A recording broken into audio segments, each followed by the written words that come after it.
What is good, everybody? Welcome back to another episode of Big Boy Talk. And yes, we are here early. Your boys came in early tonight.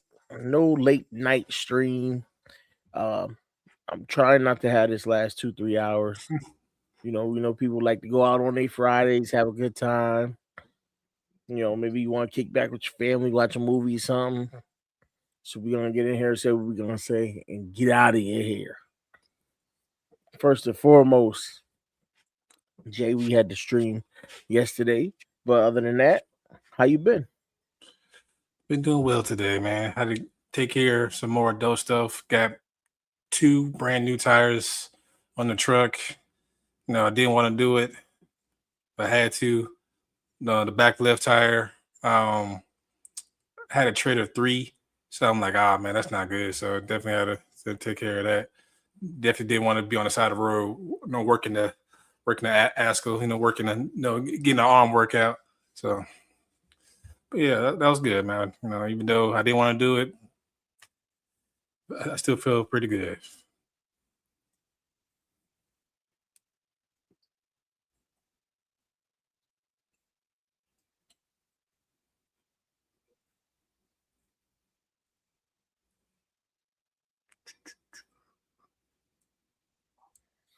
Oh, All Rex right, was on mute.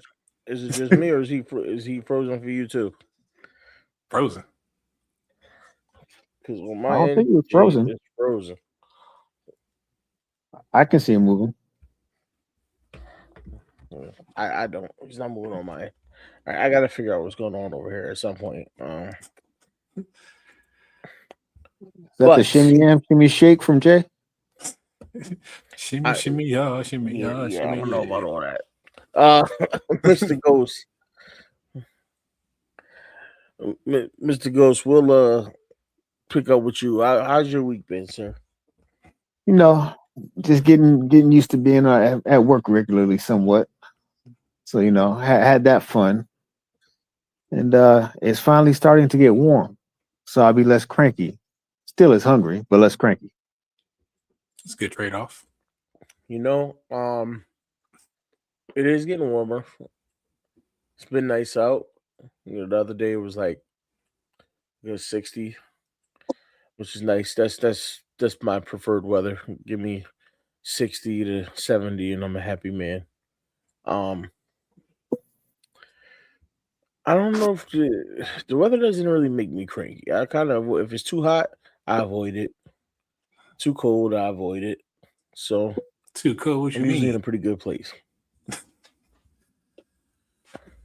All y'all get is cold.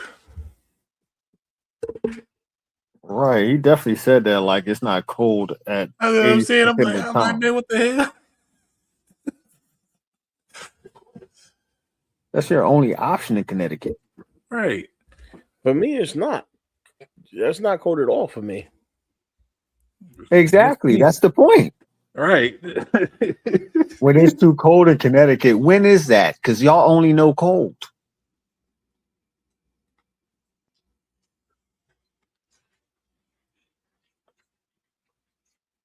My man, we talking about it was a brisk 40 degrees today in Connecticut with the beautiful sunshine. And I'm looking like, That's, so you stayed inside because that's all I was going to do. right. That sounds like death over here.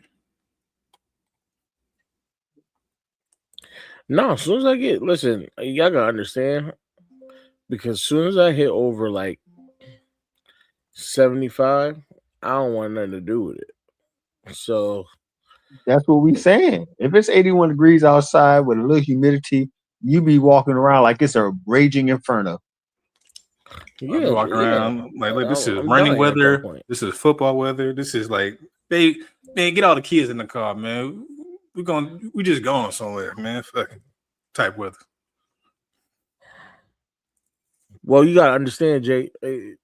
81 up here is different from 81 down there. Right? 81 up here is humid 90% of the time. Like if you give me regular 81, I could live with that.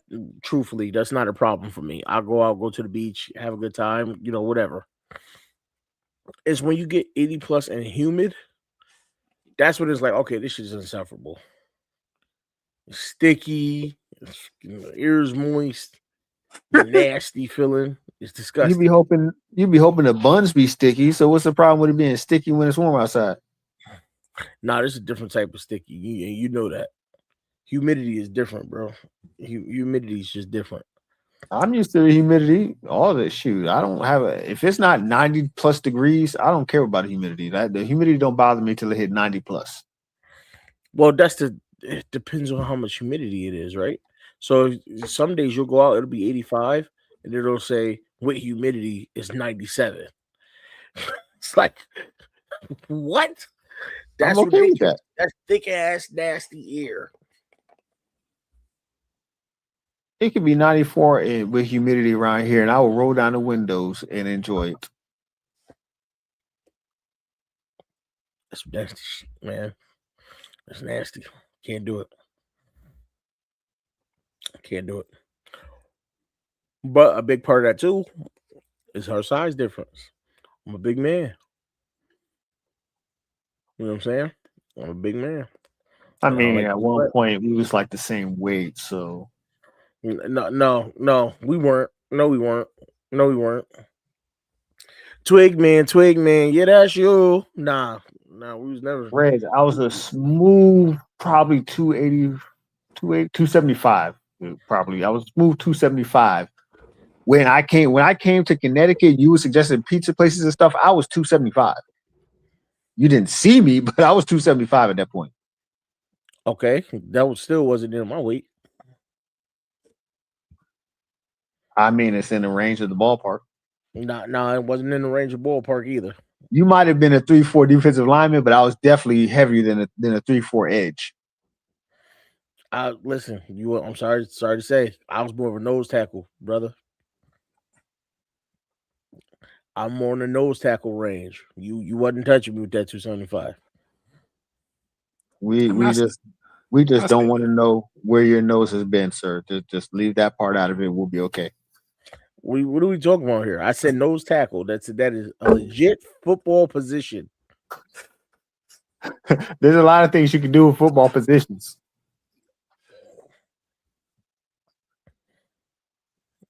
Shout out to Christian Wilkins. We didn't have these issues yesterday. It was right there, bro. It was right there. I'm sorry. Even Jay has joined in. You are outnumbered. You that's because you drive that evil. I can't do it. I can't fight it by myself. It's almost time for my nap, so anything goes. So y'all see the title. Who needs that guy? I labeled this show that because I constantly hear Ravens fans. We don't need AJ Brown. We don't need Stephon Diggs. Them guys are cancer to the locker room. I mean, Stephon Diggs. We want Stephon Diggs problems right now. Right. I'm like, Stephon. They might be right on Diggs. I ain't go on that. I might take Christian Wilkinson first. Hey, you go ahead. The nosy tackle. We're gonna avoid that. We avoid women beaters more so. This is true.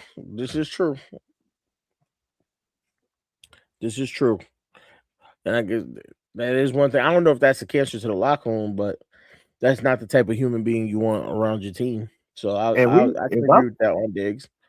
If I find out that's what you're doing, yeah, you might say something wrong to me, and it's gonna be enough reason for me to move some furniture around this joint because I've been wanting to anyway since I heard what you did. You know, I feel you on that. Because that's just that ain't what it is.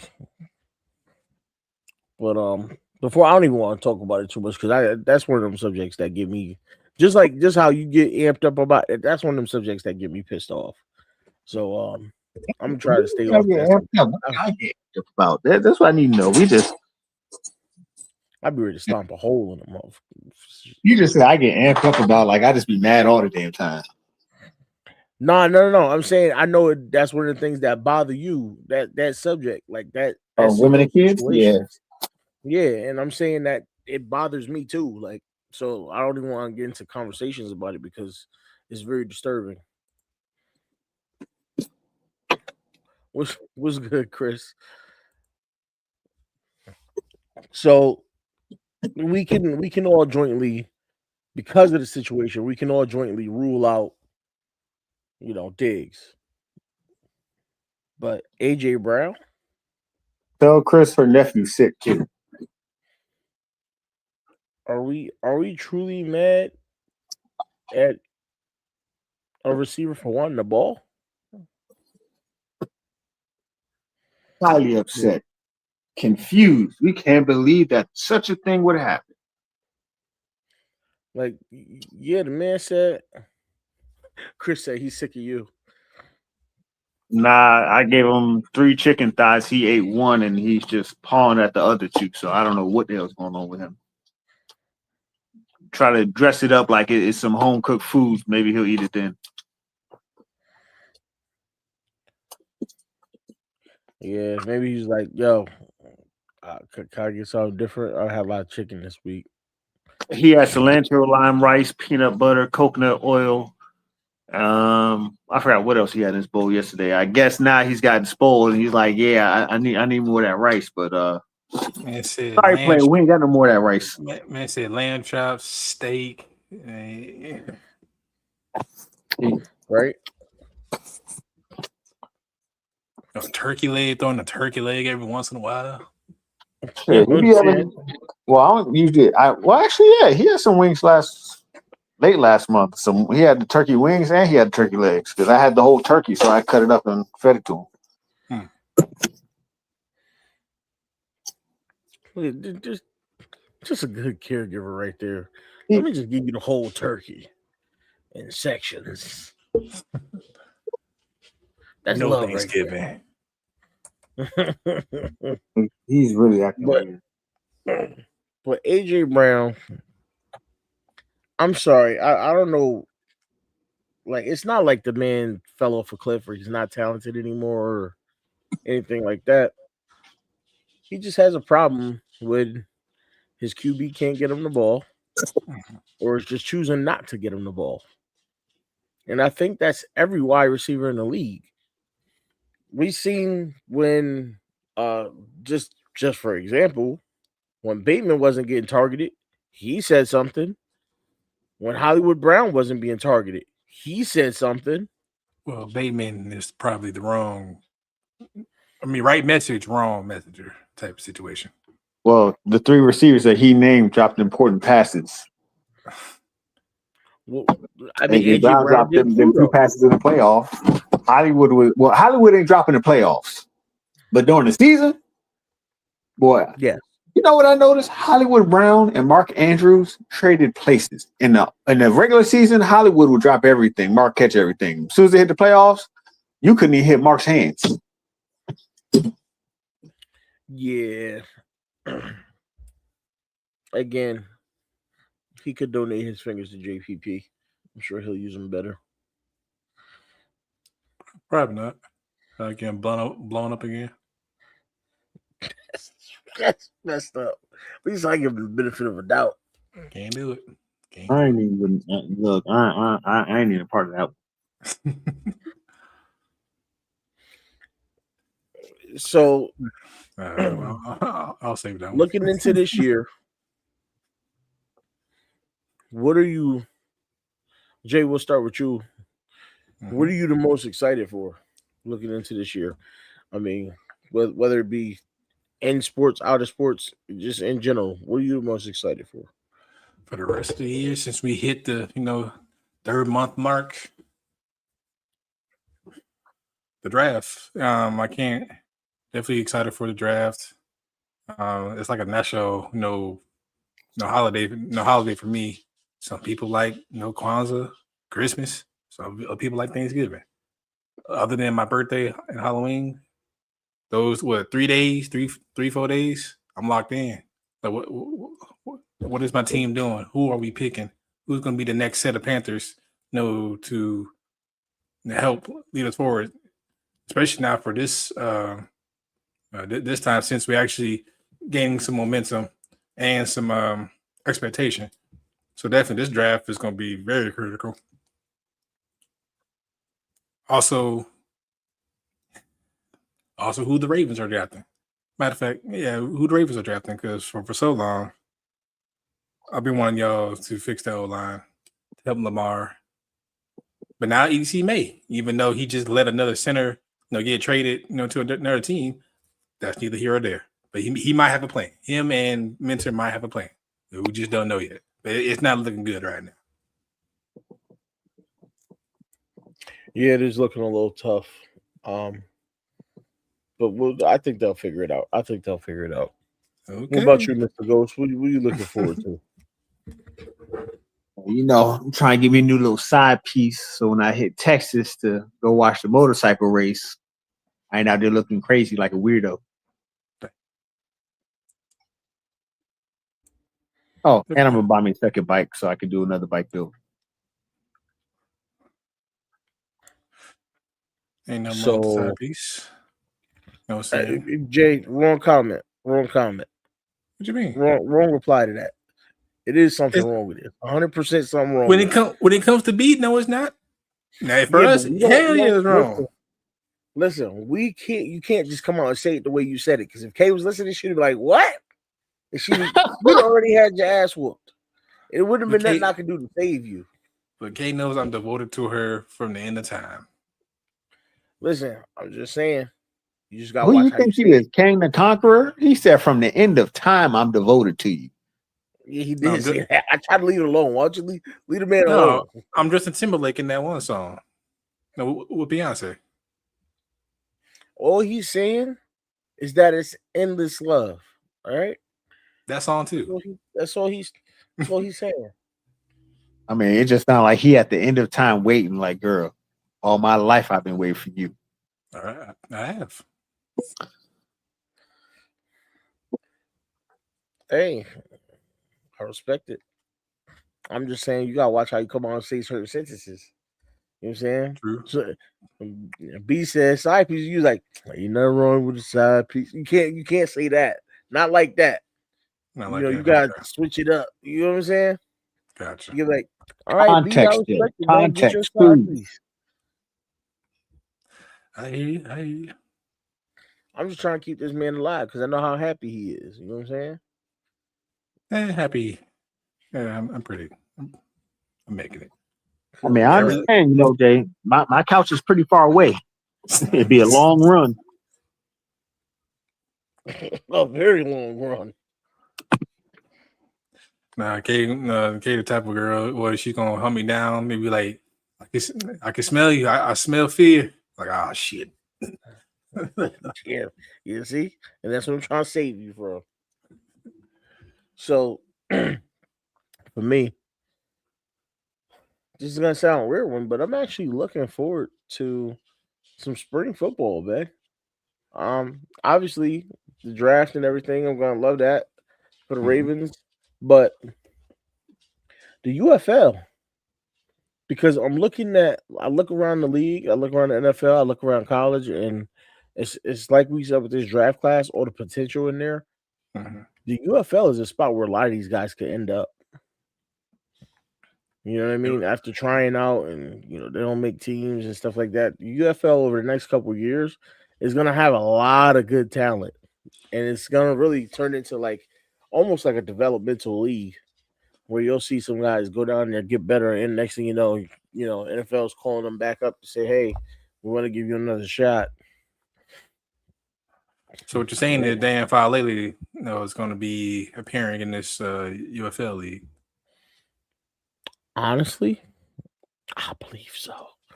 I do think so. I know that's crazy, right? That's crazy to think the man just started for us for 2 years.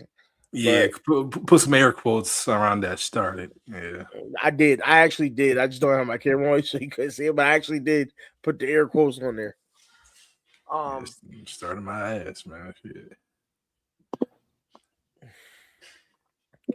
It'll be interesting because if I see him out there, he's gonna trick some team into picking him up the following year because he's going to be a big dude out there. He's going to be a mauler compared to the rest of the guys in the UFL. It'll be fun. It'll be fun, and that's the thing. I want to see some more of those names, some more of those guys that didn't make it or fell short. I want to see those guys get out there and perform and have fun because you know what I'm gonna be honest with you, they hit just a little bit harder in the UFL. I don't know if you watch any of the games, but they be trying to kill each other out there.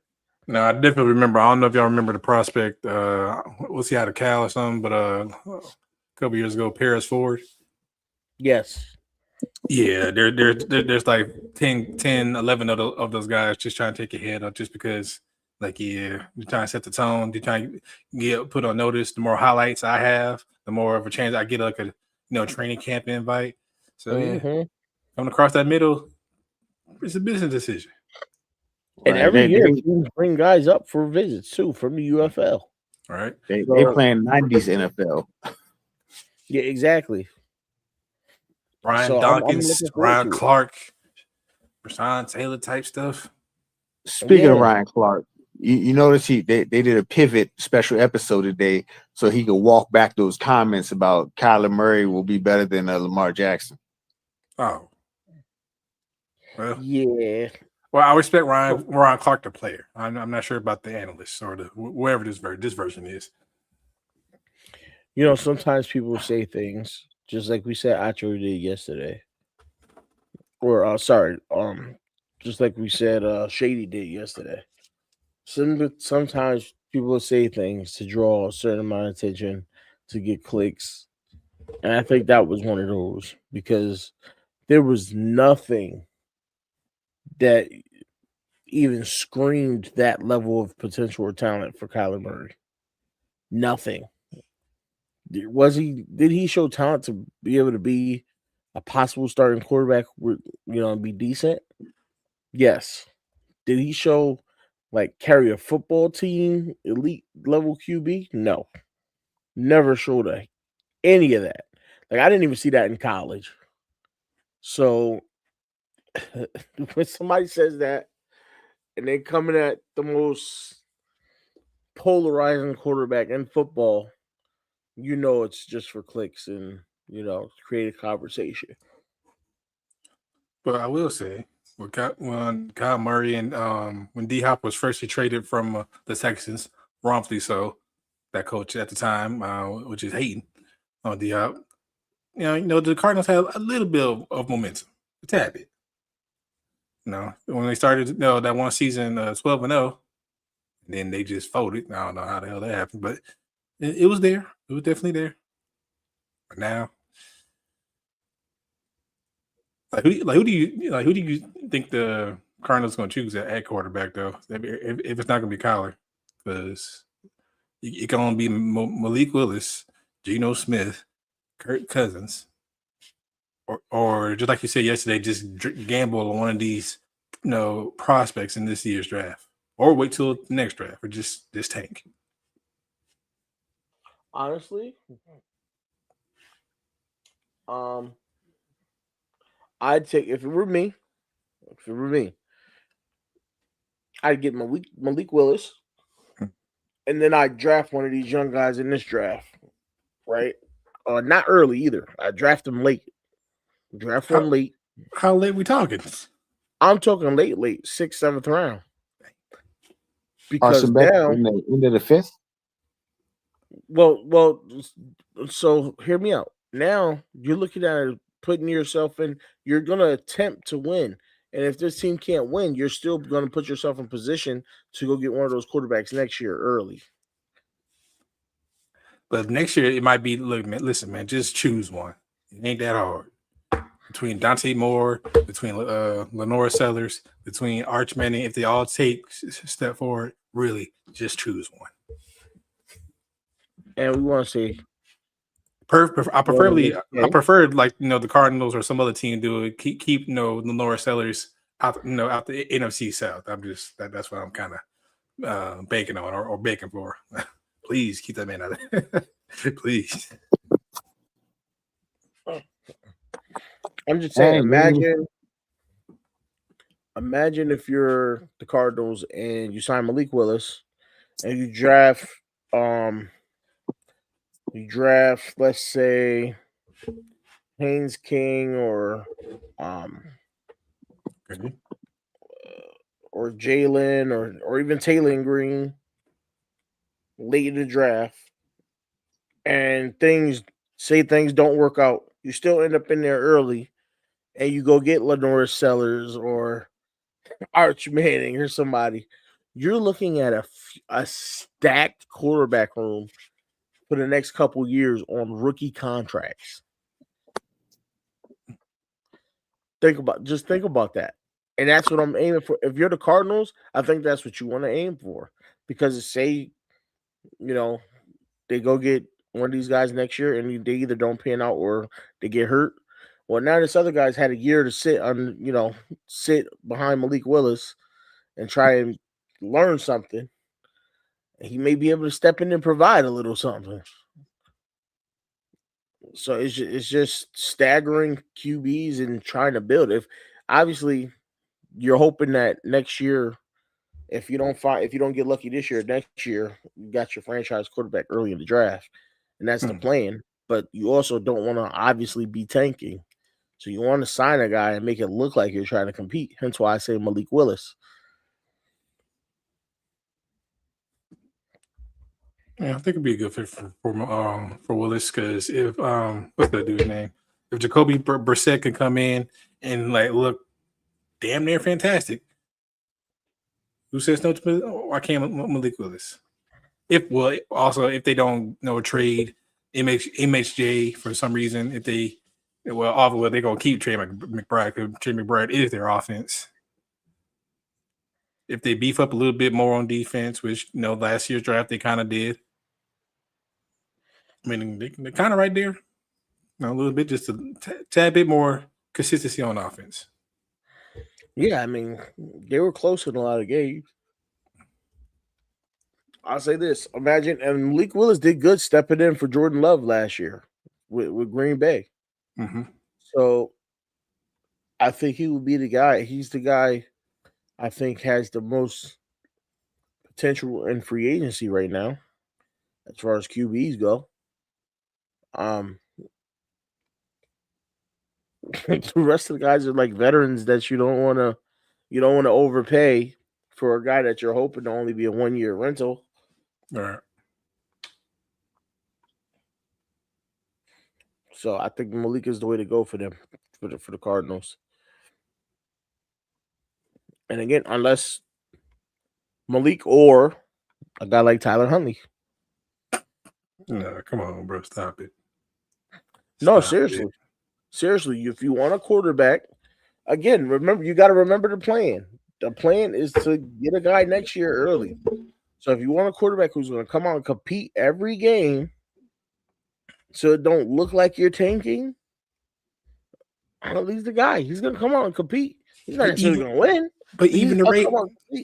So you're saying the team can't be like the Ravens and get lucky and select an all-pro generational quarterback in Lamar with pick number 30? Not this year. Of course, not this year. Okay, so we gotta wait. They gotta have somebody now until next year, right? I was just saying they can't get lucky. They can't get lucky. Look, one team can't get lucky, like y'all did next year. Oh yeah, of course they can. But that's the point. They need the guy for this year, though. Be damn well, like Hendo over on Ropa says it all the time. Y'all draft Hayden Hurst first, then came back in the first and drafted Lamar. That's facts. But what does that do? What does them getting lucky next year have to do with them needing a quarterback this year? You get what I'm saying? I think. I mean, let's look at that the free agent QB list. I honestly,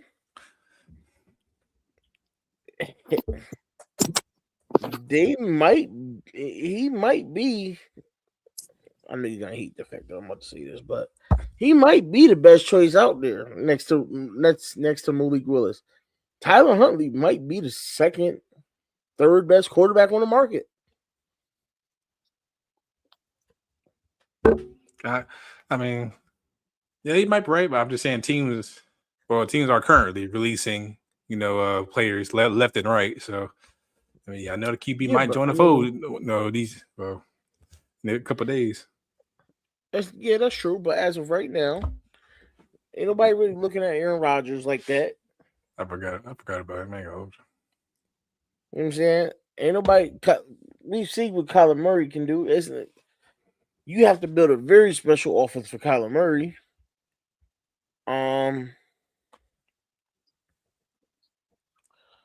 Who else? Let's see what I'm looking at. Russell Wilson, yeah, that's Marcus Mariota. Marcus Mariota. Zach Wilson's still young. Let me stop. All right, Taylor. Exactly my point. Joe Flacco. I mean, I'm just saying. Look on some real stuff. Joe Flacco, showed, hey man, if you get me an elite wide receiver, I can win you about 5 or 6 games. All I'm gonna do is hit that back foot. Did he really give them 5 or 6 games though?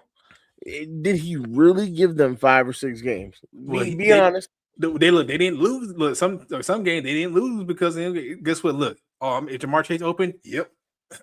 T. Higgins open, but they did lose games because of him. Because he was still out there slinging retarded. That's why I said 5 or 6. That's why I said 5 or 6. But you know who did go undefeated last year? Tyler Huntley. I'm about to say Malik Willis. Tyler Huntley were undefeated. Malik Willis did too in the games he started, right? No, Willis started versus us, and Tyler Huntley won the game. Exactly. Tyler Huntley went undefeated last year, but it wasn't Malik Willis' fault that they lost. And he also didn't turn the ball over. Oh, now he don't want to turn the ball over. I'm just saying. That might be your best option in free agency. Man, come on, man. You got Josh Johnson out here, Carson Wentz. Listen to what you said, Carson Wentz. What? At this point, I'm trolling. And the chat in here going crazy. Okay. What?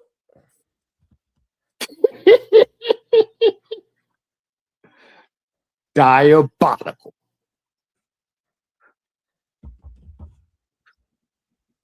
Listen, I'm just saying, Mr. Puntley or Huntley, same thing. He's the guy.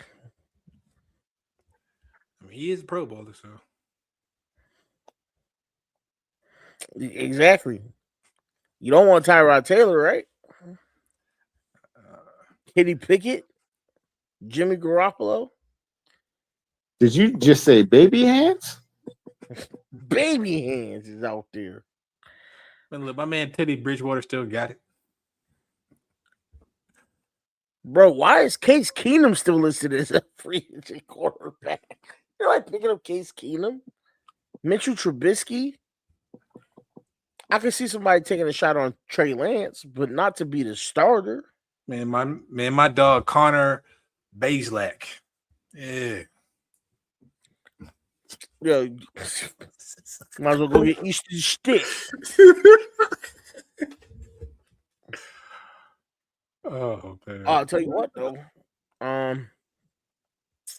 If Hendon Hooker becomes available, he's a guy I would actually take a look at. Wait, you want Hooker? Hendon Hooker is. I liked him in college. I felt like he was a pretty good quarterback. He's one of those guys that had potential. And he's got a freaking cannon for an arm.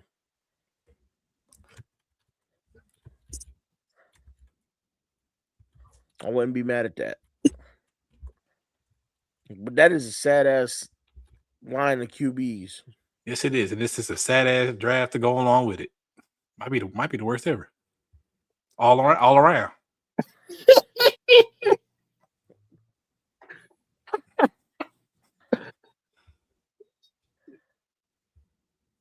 Y'all left me alone too long. It's your fault. What are you talking about? Oh, he clipped what he must have clipped what you said earlier. I didn't clip it. She just asked if I clipped it.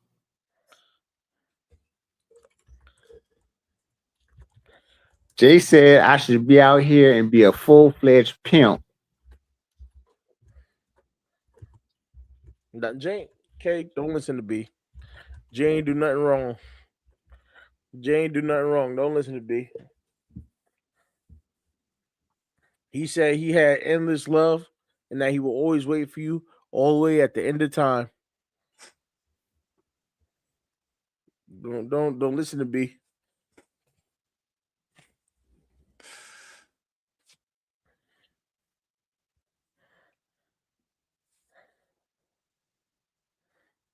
I'm a one-woman man. I don't have side pieces. Listen, that's not what he stated earlier. So I have pieces on the side. okay, that's not what Mr. Ghost stated earlier. So I said I need to get a side piece. My personal advice is to just go ahead and ignore what B is saying and know that you good. Jay ain't do nothing wrong. Jay, you gonna be sleeping on your own couch tonight. I don't have a couch. Fun fact. Well, that chair looked mighty comfortable. True. Jay's done nothing wrong. I can vouch for that. I need to know which one of y'all two gonna help me find a side piece for the motorcycle race when I go to San Antonio. B, I need to know which one of these quarterbacks you think is going to end up with the Cardinals. Well, the Cardinals are stupid, so they wouldn't get Malik Willis like they should. But if they were smart, they would get Hendon Hooker and Malik Willis. I wouldn't take Hendon Hooker and Malik Willis. I'd take Malik Willis and then draft one late in the draft this year, just to take a blind shot at one of these rookies. All their QBs suck. You could do all three, honestly.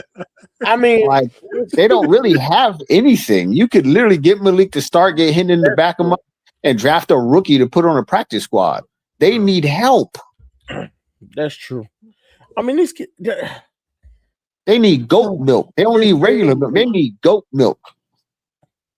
It's crazy because you watch Taylor Green go off, and you go, you know, he just has some accuracy issues and some consistency issues, but he's a really good quarterback. But then people go, yeah, he's trash. And then you and then you watch Jalen Daniels. I watched him for a few years now. And I'm like, yo, I like this kid. I think I've been telling Jay I like Jalen Daniels for about 2 years now. Yeah, we both been watching him, but you know, he actually between him and actually, well, if you scroll up in our Discord or somebody's Discord, I know I said, hey, one of these could be a dark horse, and Jalen Daniels actually cleaned up the interceptions. He's just small. Yeah. So it's like, well, he's not Diego. He's not Diego Pavia small, but he's still. Yeah, but give my boy a shot. And then you know I like Haynes King. I've been talking about him for the last year or 2 years. But again, his NFL comp is Taysom Hill, which isn't necessarily a great comp, but I think he's Taysom Hill with a better arm. I mean, Taysom Hill has a long career, so I mean that might not be not too bad. A long career with one team that wants to very weirdly utilize their quarterback / tight end. But he's still getting paid, ain't he? Ain't that the goal? Yeah, that's facts. That's facts. And again, Haynes King can come in and be a H-back.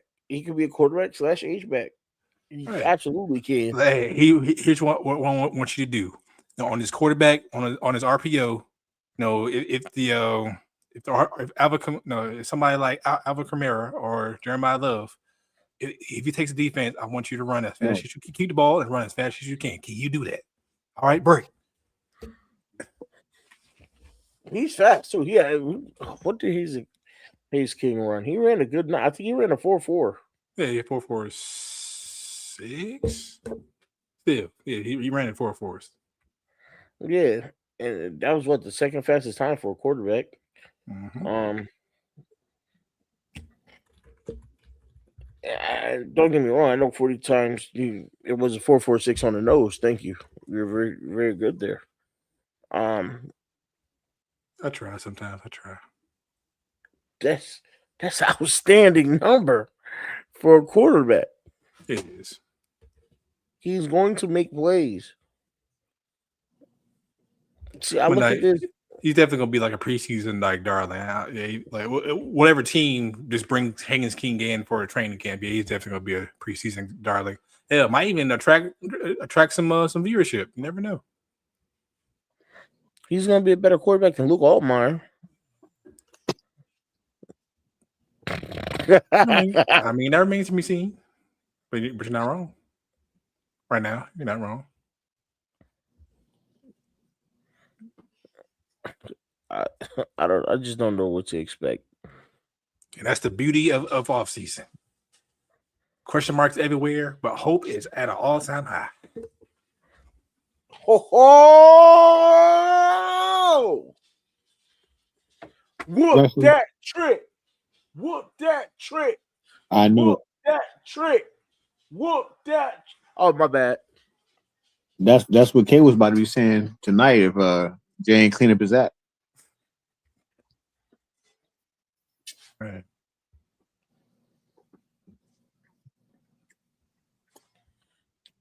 My boy got aura. The swag is through the roof. On Mr. Trick Willie.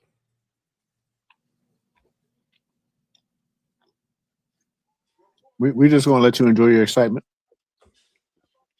Yeah, that's one of the reasons why I started the show early. So I kept, sit back and relax on them late parts of SmackDown. But I have been playing WWE 2K26 all day today. Nice. And I've come to realize I'm not as good at the game as I used to be. Right? I have my moments. But I'm doing the 2K showcase mode, which is CM Punk this year, CM Punk showcase. There's a couple matches I had to get highly frustrated on because they want you to complete certain objectives in the match. And it's like, yo, I had it won, but the submission system, I had to switch to a different submission system because the rapid speed tapping the buttons, I just can't do it. I can't do it. I give up immediately. I tap out immediately. I can't rapid tap. My thumbs don't move that fast.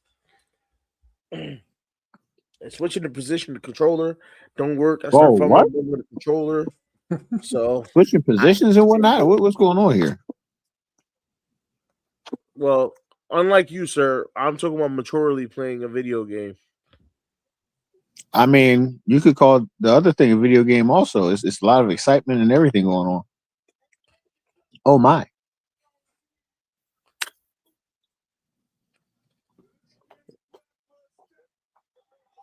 Oh, don't do my boy like that. Help that trick. Oh. Man, Randy just hit my boy with an RKO. Get this man on Flex Podcast pronto.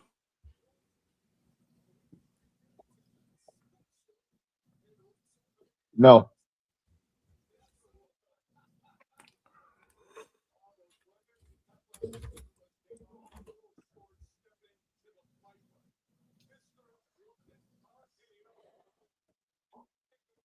You can't be RKOing my boy while he got the lemon pepper steppers on. Well, look like he had the horseradish pepper steppers on today. He wasn't there to fight. It's just a little conversation. First rule of the ring: protect yourself at all times. Right, hand down, man down. Mama didn't go that man again. I'm saying I ain't expecting nobody to just RKO me. I'm telling with the lemon pepper steppers on. Arcade, man, Randy Orton don't give a damn. You have to give him the damn in 20 years. That's true, but still, man. Was you born by then? What? That's crazy. Usually, Reg gets the young jokes because of the leap year, but since you took that one, hit dog or holler. That's crazy work. Were you? Hey, question, Jack, because you are young. Do you remember? Do you remember the natural disasters? What do you mean? No, you don't, huh? The wrestlers. No, bro. Oh, No, okay. Earthquake and typhoon. That's what they were. Do you remember demolition? probably not. No. The Damn. Bushwhackers. What Oh, about you have Bam to. Bam Bigelow? You remember Bam Bam Bigelow? No. You got to You see don't the remember interest. Bam Bam Bigelow where he wore the flames and his head was all tattoos. The top of his head was all tattoos. You talking about WWE in your house? He was not around for that. Damn. Jay, you's a young boy. That's when That was when WWF used to have a Saturday morning show. Yeah, WWF. I wasn't around for WWF, unfortunately. So you definitely. Well, I don't You're even a think young Reg boy. was around for WWF because there used to be 3 W's in the F. Worldwide Wrestling Federation. No, You's a young boy there. but no, the Dudley Still got that- Boys, I the still Hardy smell the Boys, Similac on your breath. no DX. Nah, No, this is back in the day when they used to actually Ted DiBiase had. He probably was the favorite person to get because WWF used to have these ice cream bars that had little collectible cards. I think Ted DiBiase's was the hardest to get, but the ice cream was actually good. Yeah, it was. That shit was good, bro. Hey, I'll tell you what though, for somebody you do know, because you did mention the Hardys, they put the Hardys in DLC for this year's game. Yeah. So I am at some point going to get Matt and Jeff Hardy in this year's game. And I'm gonna whoop Jeff Hardy's ass all up and down the arenas. if you can. You forgot Jeff Hardy. I can. I'm saying Jeff I can whoop Hardy. Jeff You know, Hardy. I'm saying Jeff Hardy. Talk about the Jeff Hardy. You know, of back then, that man was relentless. That man didn't know how to stop, and he rarely got injured. Wait, you talking about this is the same Jeff Hardy that came out high as heck and jumped in Undertaker's face and got bodied for it. He got choke slammed through the mat for that. And that man still didn't get injured. Anybody worried about Jeff? I ain't worried about Jeff. Man, The bring people I have back a problem with, what? realistically, the people I have a problem with in the game are the ones that have submission holds for finishers. So, your Kurt Angles, 2008 Brock CM Lesnar, Punk, Kimura a lot. People like that. the Anaconda Vice. Pause. Yeah. But not with the other. See, now that I switched the submission system, I'm good. I haven't lost the match since. So Who else had a dope submission hold? Undertaker's Hell's Gate before they banned it. facts. Well, he also had the triangle choke. Well, I think that was the triangle choke. That was the Hell's Gate. Yeah, The Hell's Gate is it is a triangle choke. Yeah. I think my favorite Undertaker outfit is the one. What is that in 2011 or something like that? Where he had the round like Texas hat and the long jacket. Yeah, that's always my favorite. No, when Paul Bearer was carrying when Paul Bearer was alive, may he rest in peace, was carrying the urn. I'm an original Undertaker guy. He first showed up. Not with the Harley. No. That's when he had the. No, you didn't see original Undertaker then. Probably not. You didn't. Original Undertaker was out there in the 80s. 1990, he was around. Oh, like, I'm so what? sorry. Can you make me be born in the 80s? No, it don't work like that. Oh, okay. American Badass Undertaker was like some new thing that he tried for a little while. That was like his fourth version of himself at that point. Well, I like the first one. I like the first Undertaker most, but I was talking about just the best outfit that he had. Yeah, that trench coat, the hat. Yeah, can't beat it. That slow walk. Mine would be one of the ones probably during his run with the Ministry of Darkness. His attires, he was constantly switching them up. He had one that was black with crosses were outlined in red. You know that was fire. Fit his thing very well at the time. But I think I'm a fan of the original. What No. I was saying, I'm a fan of the original Undertaker because I liked his original attire too. Nice and basic. You got the black button up, the cut off sleeves, tucked into. He looked like he came out of the morgue. Like he looked like he looked legit dead. So did Paul So Bearer, that's and that's what made it work. Or Paul, yeah, no, absolutely. But Undertaker himself, like, it was just that dude. who was, and when the Brothers of Destruction came out, made it even better. Let's see if I can find something for Jay to see here. He needs to see the Bushwhackers entrance because that was the most ridiculous like entrance of all times. They just look like fools walking around with their arms swinging. Damn. I think my most underrated entrance was well, maybe Shag, rest in peace, but when Crying Time came out, because they kind of rarely did come out. So when you did hear the intro, I'm like, oh shit, No, facts. That's facts. Brooklyn. But it was nothing like original Undertaker to me. Like only because the effect he had back then, you thought the characters were real back then. Right. Because there was no internet to go out and be like, oh, these guys are fake. This guy's pretending to be this guy. Right. It was legit just I like mean, there was AOL in MySpace. I ain't gonna say no internet, but not back then. That stuff ain't come out till after. Look at this. What's up? This is old Undertaker. Look at that man. What are you talking about? Looking at me. What you talking?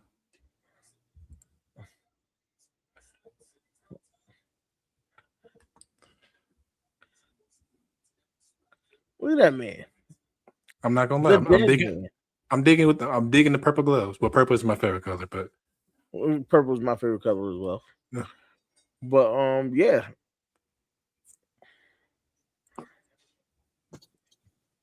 Yeah, man, old school Undertaker right there. That's back in 1990.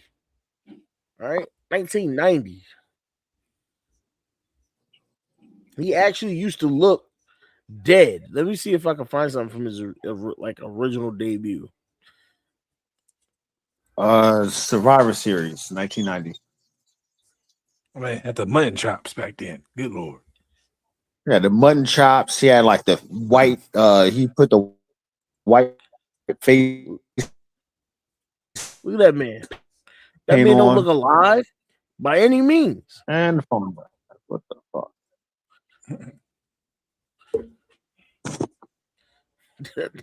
that man didn't look alive at all. And I was convinced as a kid that he was not. Mm-hmm. This was his debut right here with Buddy Love, or Brother Love, I should say.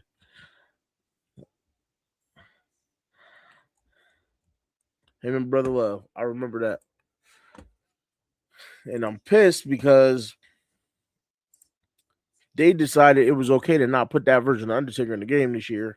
And the only year they put him in that way was last year. So they had him in there like that last year, and then they took it back out. I'm like, you sons of guns. That was my favorite version of Undertaker by far. And I remember him. He had the at one point he kind of went missing, and he came back with Ted DiBiase, right? But it wasn't actually him. It was a fake Undertaker, a knockoff. So they eventually had an Undertaker versus Undertaker match. And it was interesting to say the least. Look, they made me believe that King, his face was actually, burned or burnt off with that mask. Yeah. And they had his hair all cut all weird at the time. I love what they did. The whole Undertaker Kane story might be the best wrestling story ever. Like by a mile.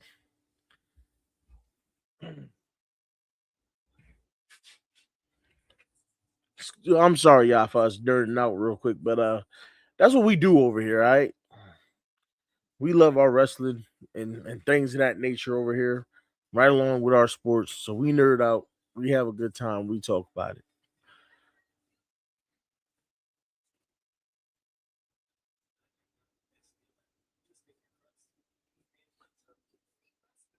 It's a beast internet just going through it. Yeah, it is apparently. And I just realized that Carmelo Hayes is defending the title right now against Triple Well, A's El Hijo del Dr. Wagner Jr. I didn't even know Carmelo Hayes had the United States title. Oh, he's had it for a while now. Yeah, like I said, I've been in and out. Yeah, he's had it for a while now. He doing his thing. And him and Trick Williams, yeah, got developed talent. Well, you got him, Trick, Obafemi, Javon Evans. Yeah. I'm saying we needed another, high flyer for distant, for the next generation. Be safe over there. We done had a few of those out here.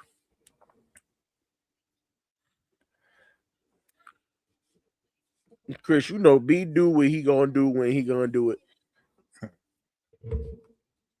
He don't really mean no harm.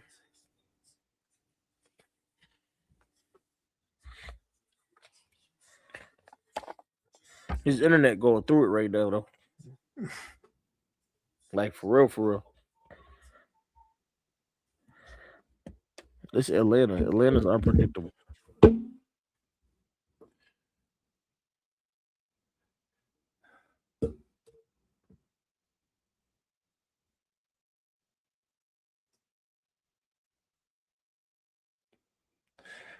I mean, would you? Nah. Yeah, Kane with hair. Well, with the mask was fire, but Kane with hair without the mask, I mean, you can't say Kane is bald, shaved. You did have hair. Well, I don't know. I don't know which one's better. The one Kane bald or shaved without the mask, or Kane with hair with the mask. No, the original Kane with hair with the mask is the best. It is, but bald Kane. I'm saying bald Kane, it's not bad because I'm not gonna lie. Kane was a world champion, right? Because I'm not gonna lie. Every time he delivered that, him and Undertaker delivered that, the uppercut, I felt that shit. Oh, definitely. I'm like, dang. What's good, Devon? Because of Dave Hone.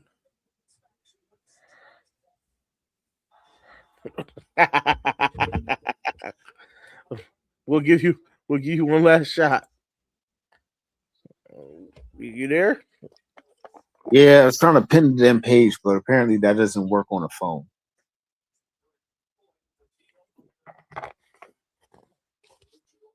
Hey, don't worry about it, brother. It's hard to stream from a phone. It always wants to freaking disconnect you for every little thing. Yeah. Especially when I be on the road and stuff. I'm trying to do a lot at once. Yeah, it just. Well, yeah. When Kane first took that mask off, I was sitting at the house. Oh, this nigga ugly. I remember that night like it was yesterday. I said, ugh. Why his face like that? I said, it's burnt. It's burnt. Oh, man. Good times. Good stuff. I thought for sure his face was really burnt. And his hairline was all the way in the back of him, in the middle of his head. Oh, my goodness. Oh, man. Good times. Good stuff, man. Those were the times. WWE was, yeah. Real good times. But I still like Mass Kane better. When Mass Kane first debuted, he started walking out. It was the middle of that Hell in a Cell match between Shawn Michaels and Undertaker, which was a darn good match. and the lights go out, then it turn red, and that music hit, and he walking down the aisle, and Jim Ross, Vince McMahon, that's gotta be Kane. Oh my gosh, still one of the most epic wrestling calls of all time. You hear that line? That's gotta be Kane. Absolutely amazing. Definitely looked like a full-fledged serial killer. Vince, I was just saying that had to be the Undertaker Kane story was the best story in wrestling history. The best. It doesn't get any better. Because the backstory, you're like, wait, Undertaker's got a brother? And then, and then there was no social media to ruin it. So you're like, Undertaker got a brother? Man, you're hearing this story from Paul Bearer, and you're like, yo, I can't wait to see this dude because Undertaker's scary. Kane come out, he's standing toe to toe with Undertaker. He even slightly bigger, like in bulkier. I was like, yo, this is it right here. Stone Cold Rock Saga was fire too. That was fire too. They had, and that was one of the key things that made that Attitude Era so good. Was there was such good storytelling, and people don't understand how important that is. Good storytelling matters. Like you need that, and they were the best at the time. They were the best. Then you got DX form. And then, you had the time DX rolled up to WCW's arena inside the tank. Yo, it was it was crazy. They used to go fight in the bars. APA would be fighting in bars everywhere. You remember Stone Cold and Booker T fighting in the grocery store? Oh my goodness. I forgot about that. That was such a good time. That was such a good time. Yeah, you could just say that on here, but okay.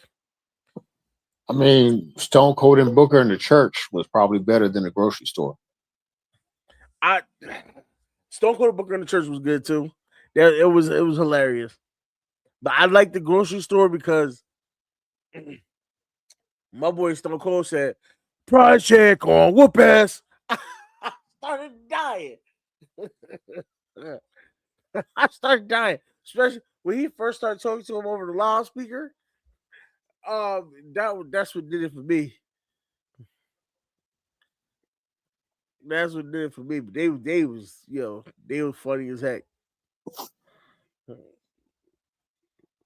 You know what I'm saying? Just snacking right off the shelf, not giving two.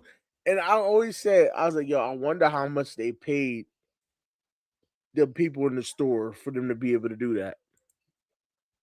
Because they destroyed that whole store. Price check on whoop ass. That was hilarious. And then you had when Booker T and Goldust was teaming up. Oh, Booker T and Goldust were golden together. They were amazing. Their skits was amazing together too. Them boys was funny when they was getting the slushies in 7-Eleven. Oh my goodness. Goldust was just he was hella funny. For a dude that didn't like that character at first, when it went from being a serious character to a comedy character, he just did it so he played it so well. Absolutely. You Absolutely. remember Way ahead of his time. Stone Cold trying to get Undertaker to break character? It was the Vince McMahon was giving a pep talk before Raw versus ECW versus WWE Survivor Series, and Stone Cold was doing everything he could to make Taker laugh, and he almost got him like 2 or 3 times. Yeah, Undertaker was known for being like that stone face where he wouldn't break. But Undertaker, Stone Cold was trying so hard. There's few people that could get Undertaker to break. But man, when them dudes would break character and laugh, it was hilarious. Oh, when And Kane Stone did Cold, I think it was Kane did the Devon get the tables and the what's up, and Taker was just in the corner, like he tried to turn his head so many ways. He was like he did get caught on camera, bro, but the fans all knew that he was trying, like he was laughing. He just kept turning his head like, I can't believe they're doing this right now. This is not helping what I'm trying to do. bro, remember when Kane did The Rock? And he still had his mask on at the time, and this is when they first started really letting him talk. And he was like, if you smell what the cane is cooking, the cane, yo, it was just wrestling was good times back then. It was good times. You just can't do it the same now. There's some good comedy acts now, like R-Truth, hilarious. That dude is R-Truth is hilarious. Love him. I like Danhausen. I want to see what else WWE does with him over time, but I like the fact that they brought over his curse, and his curse actually works. Um, you know, kayfabe works. Obviously, they make things happen to make it look like he really curses people. Obviously, but I think it's hilarious because that's how Dominic Mysterio lost the title on Monday. He got cursed by Danhausen. I think that it's one of those acts that it balances out the serious stuff perfectly. Mm.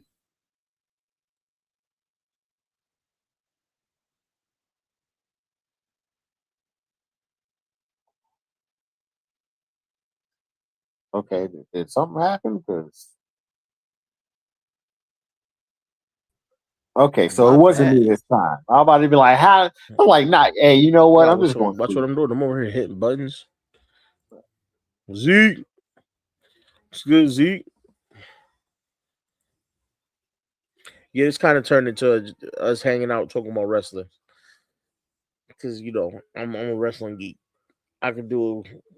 I might start a whole nother channel just on wrestling at some point. I don't know, but this channel's kind of for that because we're gonna be getting into just like we're talking on Jay's channel yesterday. We're gonna be getting into our Marvel content soon, and as soon as they pick up more stuff, and we'll have times where we talk about TV shows, movies, you know, all that. Yeah. So Zeke, he put that there because he was having some internet issues, and he kept It was trying to, actually, it was the and it kept phone. kicking him out. My phone wouldn't charge. Like for some reason, like I literally had it on the charger for like 30 minutes. It just stayed at 1%, and then all of a sudden it just died. So then it would start up. I'm like, all right, cool, we're good. And then I get back in, and it would die again. I'm like, yo, what the hell? So I just disconnected it for a couple minutes, and it finally came back. But when it did, I accidentally hit the damn refresh button and got kicked out again. Yeah, so bro was on tap out mode because he was getting frustrated, and I don't know what happened to Jay. Jay disappeared. I think B got Jay in trouble. Well, dang, they doing a I Barry White serenade. He getting his he over there singing Joe, I want to know. B got Jay in trouble, and now he's disappeared. Um, Jay, send out a lifeline if you're still alive. Jay said he the man of the house. He don't Hey get Zeke, every whipped. Friday, Good Friday, He dog. whips pussy.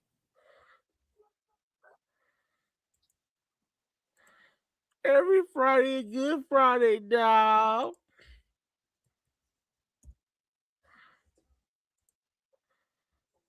Jay said he's safe. He had a phone call. He pimping, not pandering.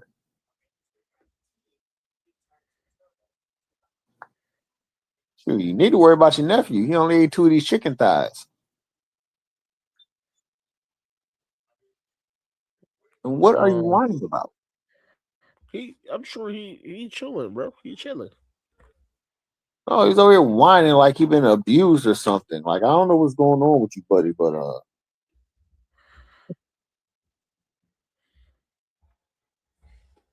he a little emotional tonight.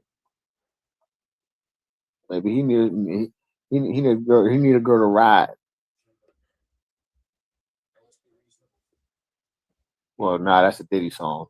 We're gonna skip that. I Need a Girl, but you might need to do a little woman or something.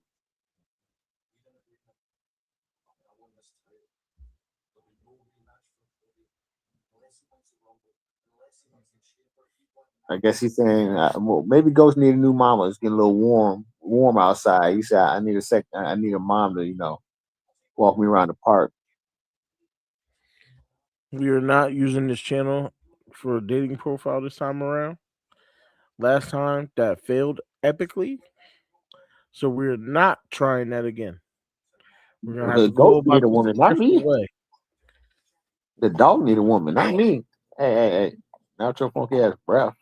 That's exactly what you said last time. I'm celibate. I'm a male nun. Bush, you mean you selling a bit and somebody else is buying a bit? Well, if they selling a bit, well, if I'm selling a bit and they buying a bit, they need to either buy more. I need to raise my prices because feeding this little demon costs money.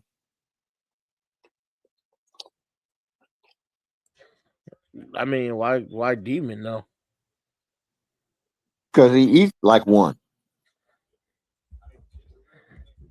If I gave this fool a whole goat, it'd be gone in one day.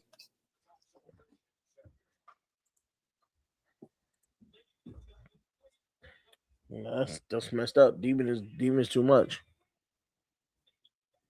And he probably eat booty. I'm just saying, he probably do. Can we talk about the fact that Lash Legend and Nia Jax are the women's tag team champions? That is very much a dominant female tag team right there. Dominant. Dominant cheeks on one of them too.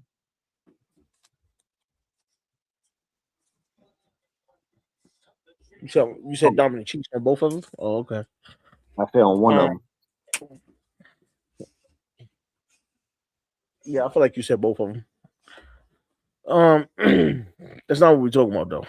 We're talking about the fact that these females. Jay over there, you see Jay in the backstage. She got that glow.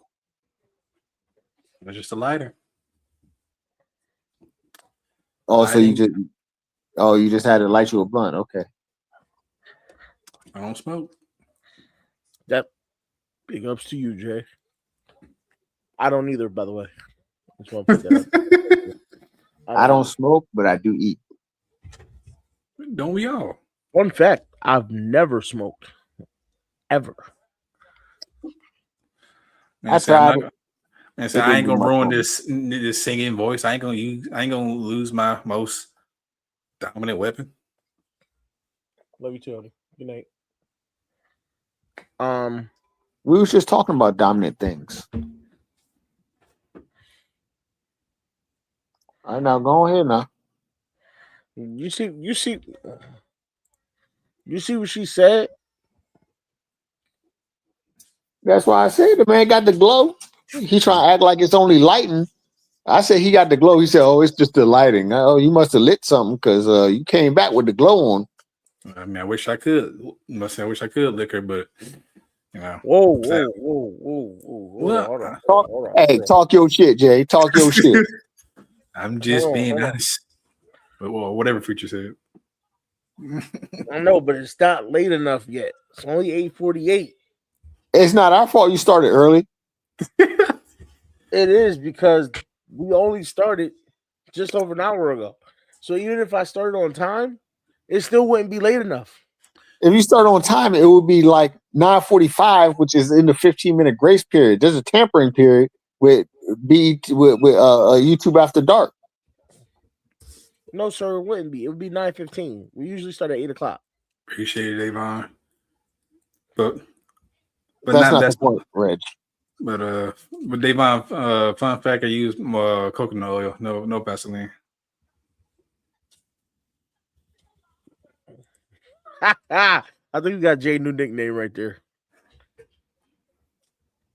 That's what I'm saying. we might have The Golden Jay Dragon? new nickname. We might have that's Jay new nickname. Put on a t-shirt. Put it on a t-shirt. Don't get arrested. Challenge. Put it on a t-shirt.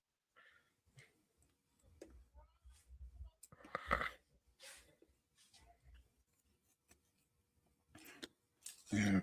But shout out to the missus for definitely helping me find my own, I guess, skincare routine. She hold on. And the words of Shawn Michaels, she helped you get your smile back. Yeah, Davon, you have to get the cooking grade coconut oil, not the stuff from the hair salon that's mixed. Yeah, because the stuff I use is from that big ass thing. Actually, matter of fact, just show you. Hey man, what he trying to show? Hey man, don't do that on your own channel, bro. See, how is it that we have a whole show yesterday on his channel? It was nice and PG. Just a good old time. It's what you bring into the situation. And then we get on my channel, and B's here, and it gets all rated R. Don't blame me. I be on my channel cooling. My channel be PG-10. What is right? We get it, yo, we get it, bro. I don't even think people cuss on my channel. I don't even think go live on your channel. I don't even think Ferris cussed on my channel when I was live with him. And I did go live on my channel while you were, in your recovery state, while you were in your cocoon. Straight raw dog out here. While you were in your cocoon, I was on the live, I was doing, video lives or whatnot. Nobody was cussing. Everybody was respectful. Yeah, it's funny how you switch that over as soon as you get on my channel. You get over here, you just like F it. You start cursing. It's the atmosphere. It can't be the atmosphere. It's electric. My channel is on your channel. The atmosphere here is electric, and people actually watch the channel. When you go live, you have like 15 people watching. I go live, it'd be like 2.5. Shout out to the little people out there. I ain't listening to this bull crap.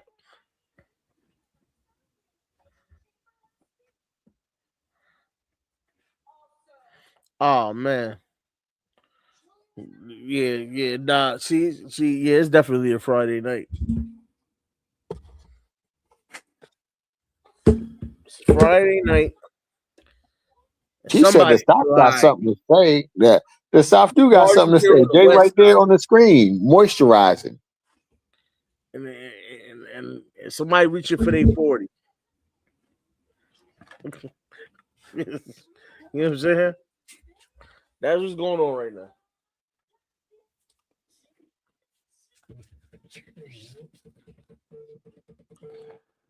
Just trying to make sure that black don't crack. Hey, it's tough to make the black crack, man, unless you do crack. The black don't crack unless you want it. You know what I'm saying? All right. Nah, the North is coming to the South. Because if Jay goes north, and I'm be the only one in Texas. I ain't going no damn Indiana. Man, the farthest I'm going north is North Dallas or North Texas. What about North Memphis? I ain't touching it. I mean, he's only going north temporarily. So B, you can still move out to Texas.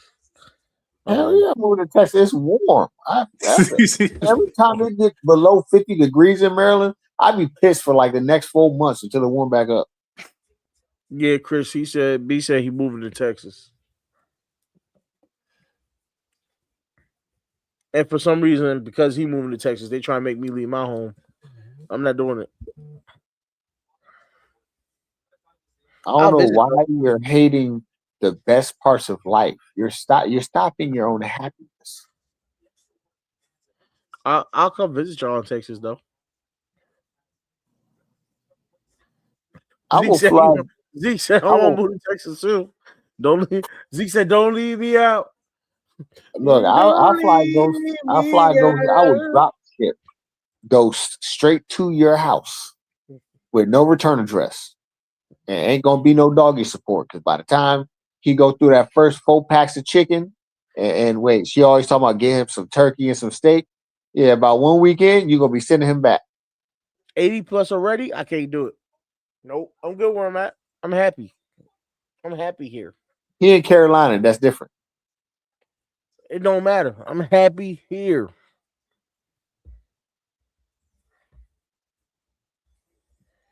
Yeah. See, I'm straight. It's not as humid in San Antonio. All the snow is melting here, Jay. Absolutely.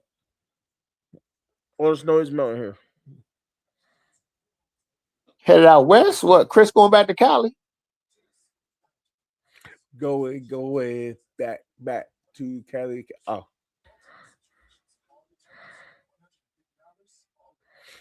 She said she headed to the Wild Wild West. The Wild Wild West. Oh, you can keep that cold ass bullshit. We trying to get away from the cold. That's where you going? Shit.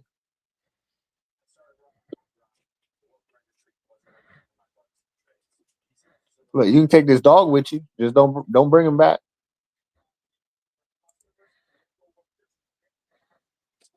Zeke, you got shut down. No Texas. Hey man, us Connecticut folk don't need to be in Texas anyway, right? It don't fit us. It's not where we belong. You know what I'm saying?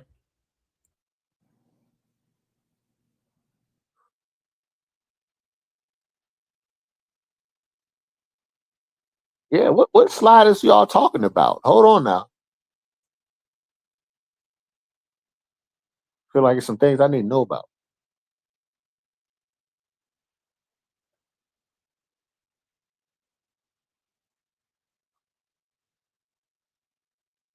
Are we talking about into the DMs or of other things?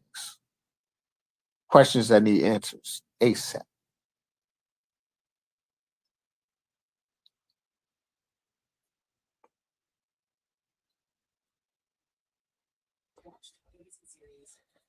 Jay left the screen and hopped into the chat. I let it go. That means he's probably on the phone. I'm talking to myself. Where do you go? You know what I'm saying? I guess that's what you should have said, Dawn, because she said you don't belong down there. You know what I mean? Zeke, we gotta have. It's certain things when you live in Connecticut. There's certain things you become accustomed to, and none of those are in Texas. And by those things, I mean certain seasons. All right, we need us Connecticut people. We need snow days. Okay, I know y'all hate the snow. Y'all don't want nothing to do with it. Snow day is a day off for us. Sometimes two. So we need those. You know what I'm saying? Because they don't get charged to our head. You know what I mean? So we need those. I need those. So let me, you know what I mean? And I took my daughter sledding. We went down the hill. She went down the hill. I ain't go sledding. She went sledding. I pushed her down the hill. Grand old time. I can't do that in Texas. So I gotta stay here. This is home.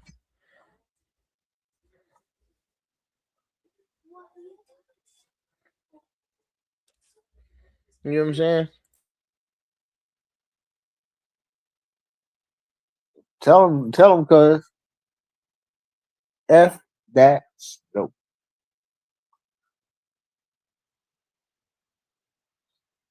I'm telling you, Zeke, you don't know until you miss it, man. We had that. I think it was like 2 winters in a row with no snow, and I was like, man, where the snow at? I want to sled. I need a day off. I need something. Like we do take it for granted. And then when we finally get that snow, we be all bad because we got cleaner and whatnot. But realistically, when I'm out cleaning snow, my daughter's usually playing in it, making snow angels, building snowmen, having a grand old time, and it's really not that bad. So we'd be like, man, get rid of the snow. But at the same time, it's like, it is fun though. I get an extra day off or two. I get to chill with the kids, cuddle up, or get under the blanket, watch a movie. Family time hit different in the snow. That's all I'm saying. Yeah, death by snowflake. Y'all don't keep that. That's the best Christmas. Chris, that's 100% the best Christmas.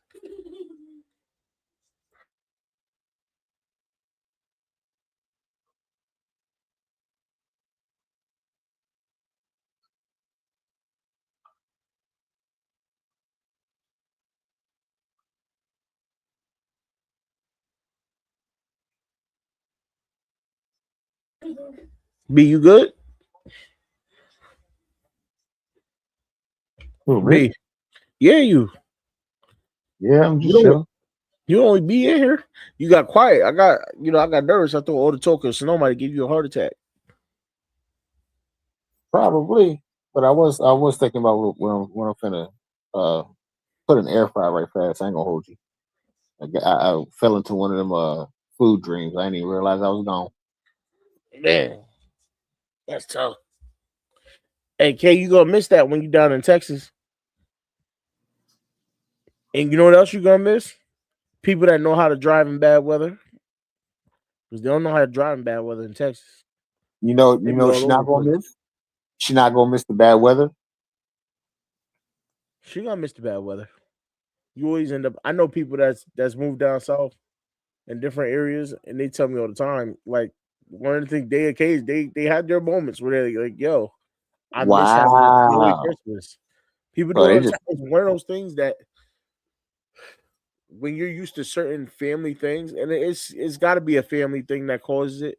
For when you play with your siblings in the snow, or your mother, father, whoever, your cousins, uncles, aunties, whoever. If y'all played in the snow a lot, you know what I'm saying. Your friends. Once you grow up and you had kids, if you had your kids doing the same thing, once you leave that snow, every once in a while, you're gonna be like, yo, I do miss seeing the kids playing in the snow and stuff like that on Christmas. That it happens. It's natural. I ain't got no kids, so forget all that. That's why I said some people. If that snow is a part of your history like that, then it's something you'll miss. Like me, even if I didn't have kids, I'd miss it because I used to play in it all the time. I remember the time sledding with my brother or sledding with my cousins and different things like that. Building snowmen, playing football in the snow, freaking damn near losing my fingers and toes in a football game in the snow. I I remember all of that, and I loved every second of it. So when I get a little bit of snow and then it's snuggling up, you know, watching movies while it's snowing out, nice and cold, and then you intentionally turn the heat down so that it's just enough heat to so you don't freeze your ass off inside the house, but you still get to be under a blanket, snuggled up nice and tight while y'all watching movies, family all bunched together. That's my type of stuff. That's what I'm into. I love that. I can't get that up. It's just me though. That's just me. You know what I'm saying? I mean, I hear you. I can't get jiggy with this shit. I I said I'll talk about me. Yeah, I said I hear you. I just can't get jig up. Nah, I had to. You get jiggy. I'm just telling you about me, fool. I know. I'm just saying I had that, and I've moved past it. I'm happy for you that you enjoy it, but hell no.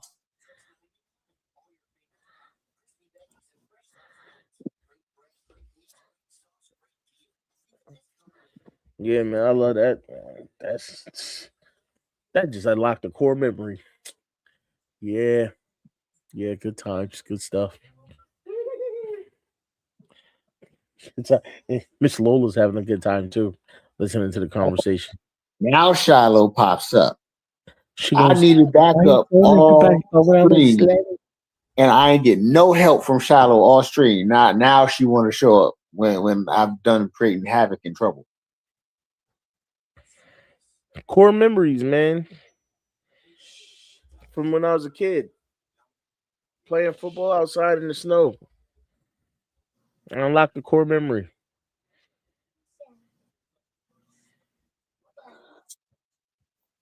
Ay, puta. Jay, don't be asking questions we ain't got the answer to. Because it's going to be in Connecticut during the summer.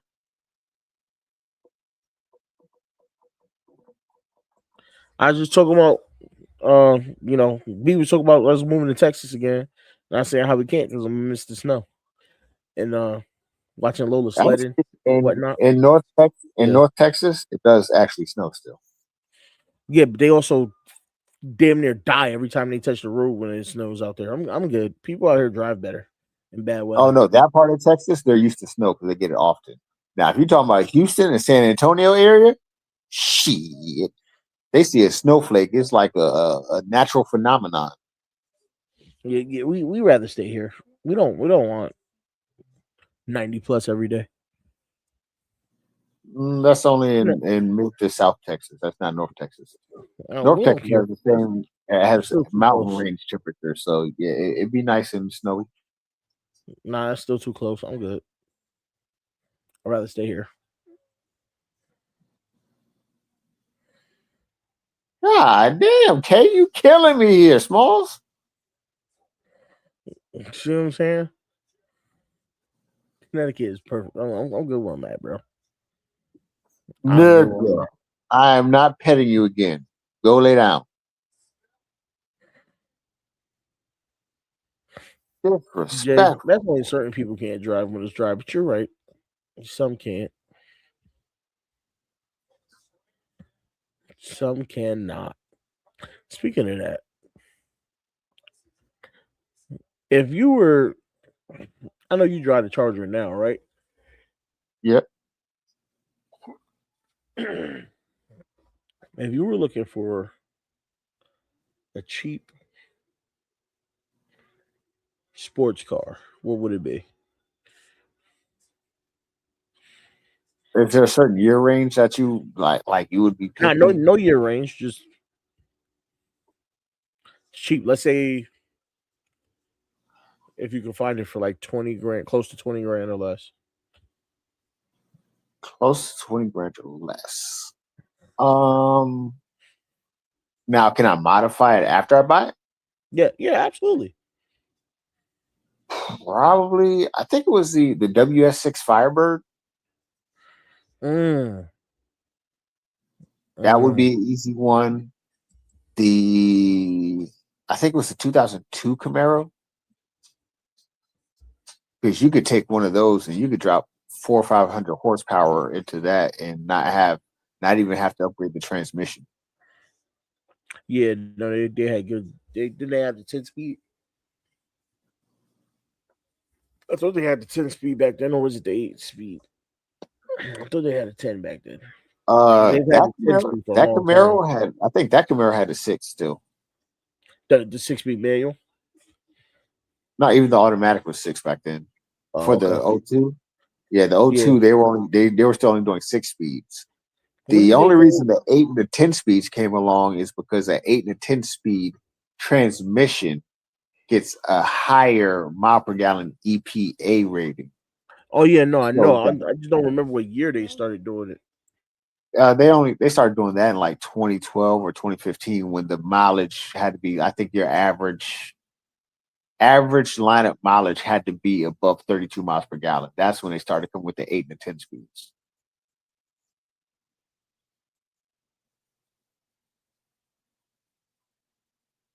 Yeah, I like the Pontiac Grand Prix, but he said like It depends on which, because I did say sports car, so it depends on which Pontiac. The Grand Prix was like luxury sport. Same thing with the Cutlass Supreme. It's a luxury sport joint. I could do that. I don't want no Beetle. How you gonna get on here? First off, if you're gonna try to call me out on the car I want, you gotta say the right car. She's confusing a Beetle with a Mini Cooper. Well, that's what happens when you marry these young women. And yes, I want a Mini Cooper. I do. It get you a little lightweight, 300 horsepower, 2,000, 3,000 pound Mini Cooper. Fling that thing around corners like it's nothing. And then you can eventually end up engine swapping it, and you can get it all-wheel drive, and I engine swap it. You ain't gonna get a dual stage clutch, especially if you get the convertible, the little convertible joint. It's a wrap. That a Mazda Miata, the M5. That said they're gonna call him convertible Bert. Huh? They're gonna start calling you convertible Bert. You know what I'm saying?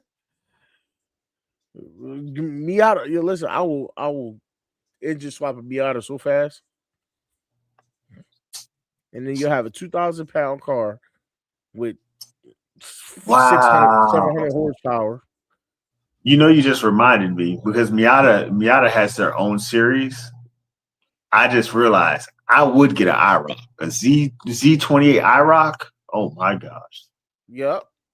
I would lose my shit. But don't let it snow because they're useless in the snow. I mean, all Miatas are useless in the snow. I mean, let's be real. It's a real drive. I'm talking about IROC. That's just that's. Yeah, but a Miata in general. I'm talking about Miata. Mazda Miatas in general are freaking useless in the snow. They're a 2,000 pound rear wheel drive car with 100 something horsepower. I think, you know what? I think that you would be the first one to get a hybrid Mazda Miata.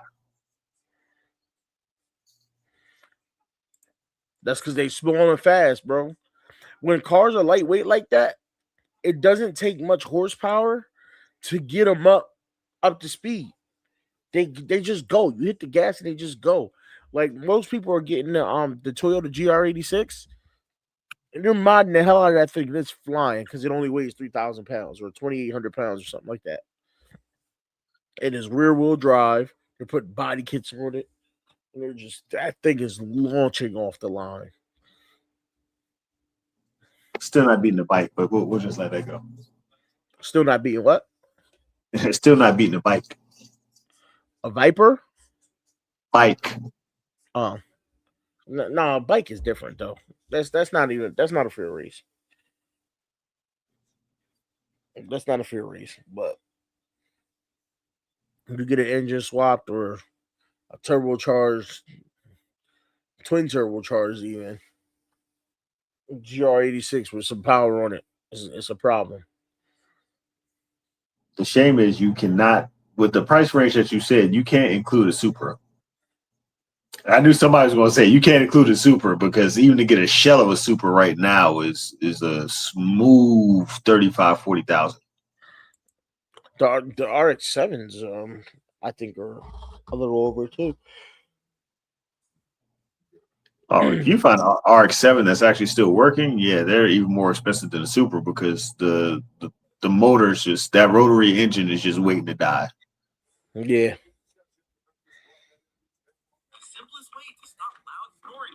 I would have said a Supra, but when you said 20,000, I was like, yeah, the Supra. I could barely get a rolling shell with some good paint for 20,000. let alone one with the engine in it. You know what I would get if I could find it? Yeah, yo, RX-7s, the Supras, they're expensive, man. There's one of those cars. Just the value went up over time. Even the new Supras are freaking secondhand for a new Supra is still expensive. Sucks, but it is. When it comes to cars like that, when they bring a car back, whatever they sell the new car for, the older one is always worth 30% more. So if they're selling a new car for 30K, the older one is going to be 42K. Like I just spotted a 2020 Supra with 60,000 miles on it for 36,995. And that's the 3.0. So that's got the inline 6. That's got that B56 BMW inline 6 motor in it. With the 8-speed auto. I think that thing's got what? Close to 400 horsepower in it, 500 horsepower. I think it's high threes. I think it's like 385.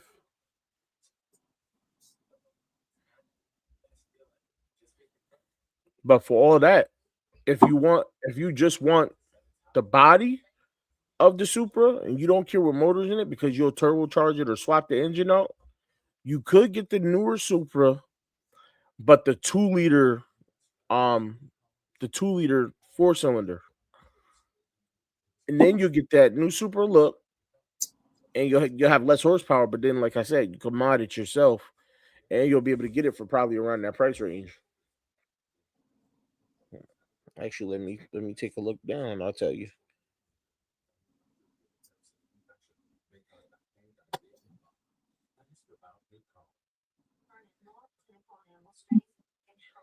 Give me a second here.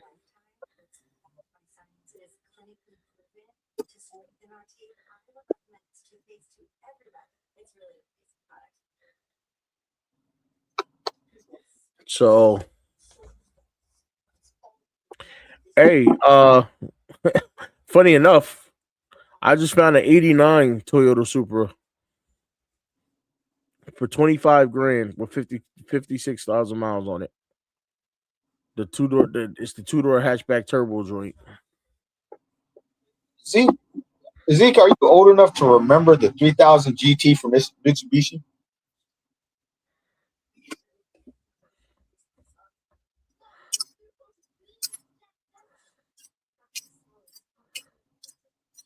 Oh, that 300Z was nice. I'm more of a 350 guy myself, but those are good cars. I don't like the 370. They made it smaller. I don't like smaller. No, I like the 350. I'm a 350 guy. 350 is good. When I saw 370, I was like, why is it so small? As far as that Supra, you could get a 2-door 89. It's not really the one you want, but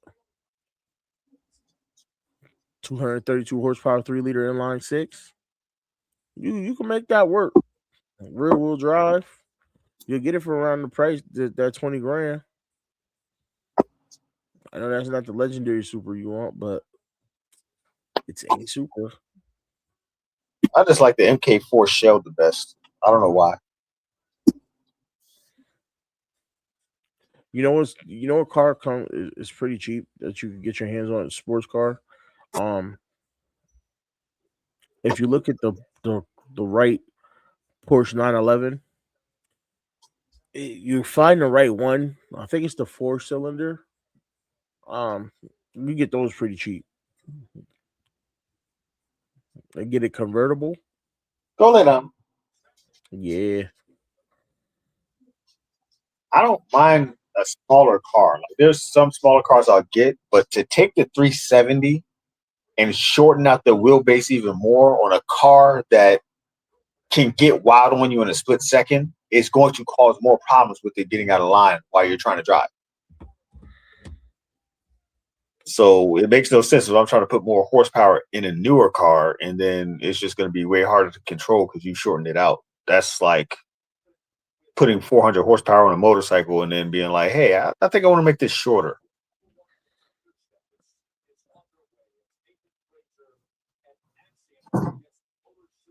That's understandable. That's understandable. I gotta look for so she came in and tried to blow up my spot about this Mini Cooper, right? She said Beetle. I can't believe that. Well, look, we going. I'm gonna mess with Davon since he talking about I ain't trying to sit in no box. Remember, wifey said you got that electric car. That's your favorite. Let me show you something. I was watching that with Wednesday. She's talking about how Davon loves his electric car, the one that left him stranded in the middle of a road trip.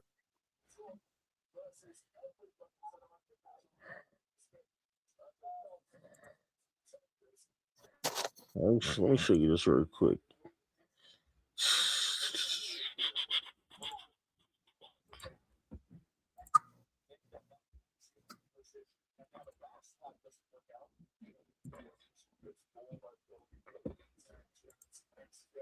Right here. This joint right here. Woo-hoo! Give me one of them little muffins right there. You got to tell me what that is, because right now I'm seasoning this chicken. Man, listen. It is John Cooper Works Mini Cooper. Right? It's the two-door, the small joint, the small two-door joint. It's got over 300 plus horsepower on it, and it's track focused. That little muff would get around the corner so fast, and it's all-wheel drive. Man, listen.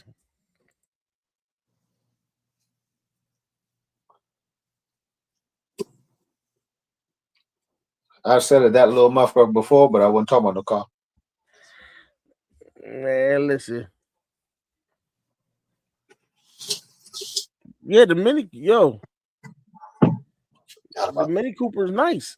Is the one problem with the Mini Cooper is the reliability is very questionable, especially since it's made by BMW now. The reliability is a big question. But I rock with the Mini Cooper.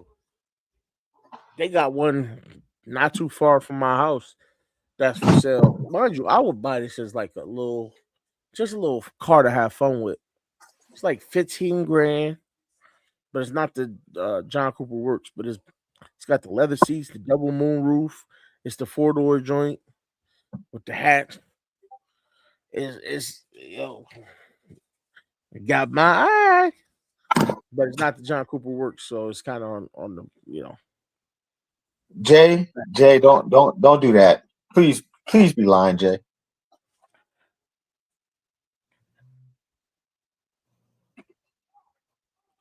Nah, he's not. He's not lying.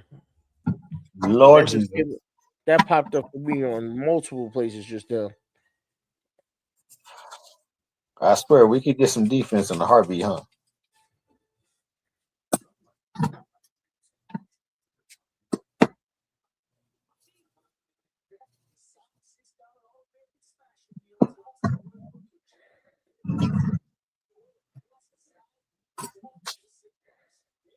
No, brother just be trying to season his chicken in peace.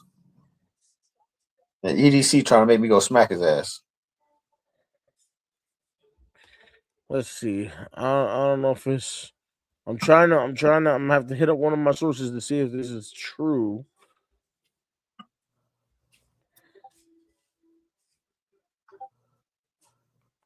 But I am seeing it pop up.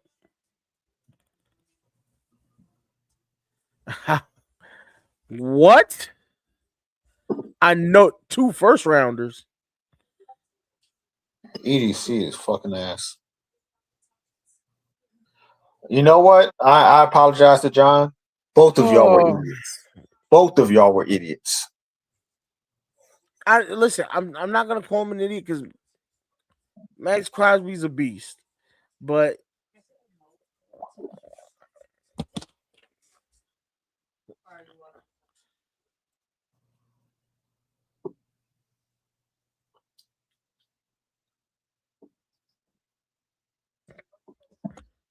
What up, Clot? I got mixed feelings about this. That takes Edge off the board for the draft. That takes the first round off the board for the draft. Is it somebody get it? I heard 2 first rounders. So breaking news here on the show live tonight. Max Crosby has been traded to the Baltimore Ravens for 2 first round picks, from what I hear so far.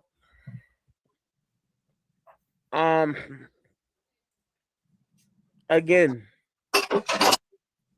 he's only 28, so he's got some time left in the league. But you're gonna have to pay him.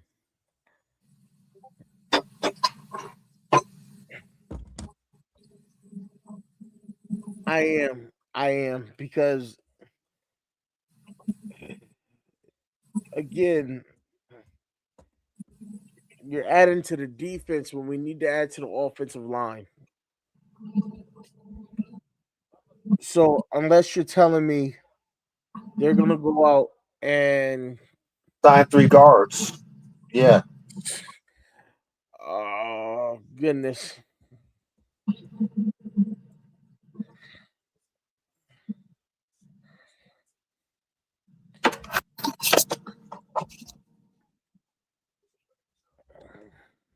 I don't know how to feel about that. Man, if that offensive line don't look how I wanted it to look, boy, I will be outside boycotting. Jay, we got to redo that mock draft now. I don't need Edge at all. I don't think I drafted Edge anyway.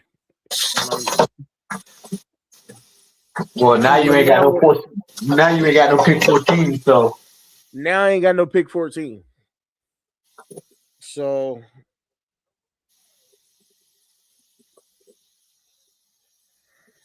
you better pay that center quick.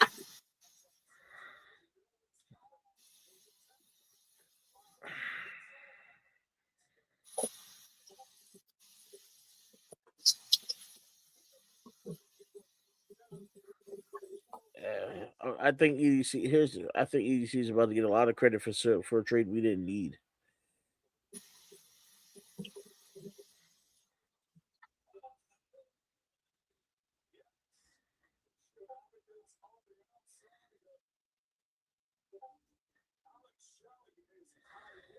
Man, and Blends back. And yeah, it seems like Adam's telling the truth. It's official. Max Crosby is a Raven. The cost is the 2026 and 2027 first round picks. Well, So 2027, we're gonna have a good season, so that doesn't really matter. But 2026, I can't name the last time we picked in the top 20 since we had Lamar. Even in the seasons he got hurt for 6 or 7 games, because guess what? He won every game he played in, so we still won 12 to 13 games anyways.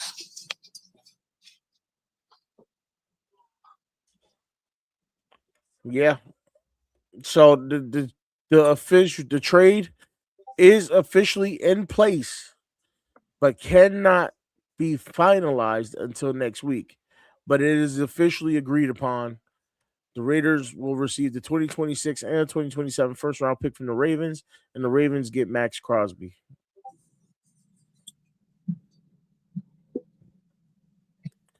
A great pass rusher, great motor, but if I'm not mistaken, he's coming off of an injury. And yeah. Bless you.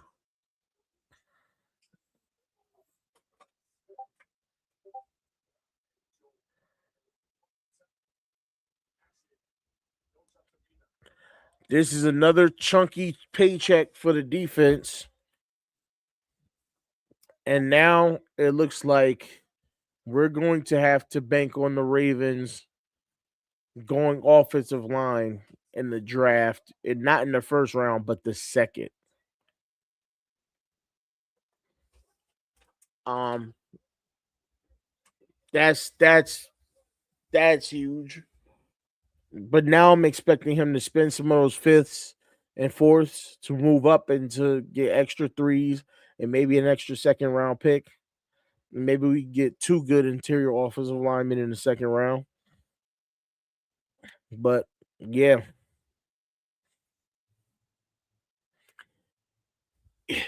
I listen, I get it, right? Maybe he didn't see, and this could be 100% correct. Maybe he didn't see as high a value for first round players in this draft, but the defense didn't need that much help. We have so much talent on the defense that just needs to be used correctly and taught correctly, which is what our new head coach was bringing. Why would you go add more money to that side of the ball without seeing what the new teachers can do first? That to me blows my mind, especially when you have to protect Lamar. You're looking at a situation right now where you don't have a center, you don't have a left guard, you don't have a right guard, you don't have a tight end because I'm not counting Mark Andrews because he's useless in the playoffs. So you need a tight end, you need a center, you need two guards. Like, well, what are we talking about? Amp said Lamar should ask for a trade. At at this point, at this point, I mean, facts, Devon. They definitely played themselves.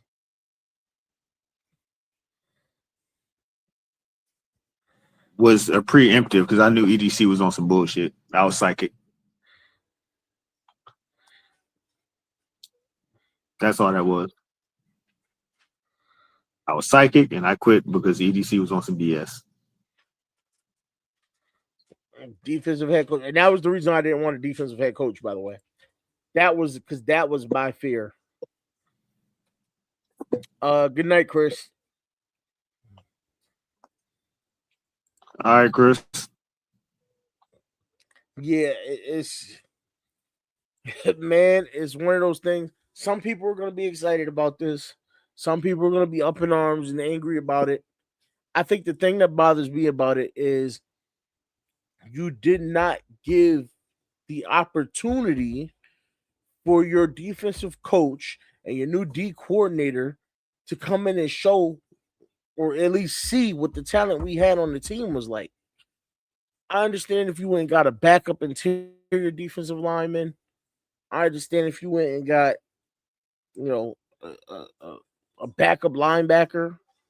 But for you to go blow money and trade away your first round picks for Max Crosby and not an interior offensive lineman to start, not a starting center, not a starting guard, not you didn't even get a tackle. And then you still So got Mark Andrews. What are we doing? not even Mark Andrews. How much is Matabike's contract? Because that means we have $200 million on the defensive line. And then another 100 million behind him at linebacker, and another And 100 million another behind 100 him at million safety. behind him at safety. We got over $600 million in defense alone, tied up in like 6 players. Because I could have sworn Marlowe's contract was 60 or 80 million also. Yeah, Barlow's got a chunky contract. They just paid Travis Jones.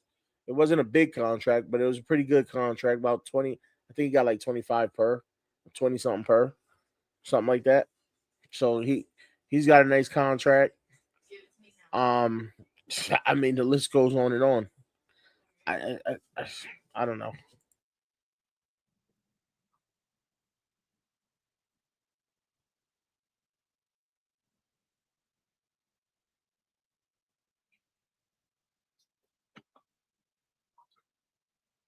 That's the thing, though, Clyde. How could we say we don't have time for seeing, but you have time for seeing what's going to happen with the offensive line? We just missed the playoffs last year because we ain't got no old line.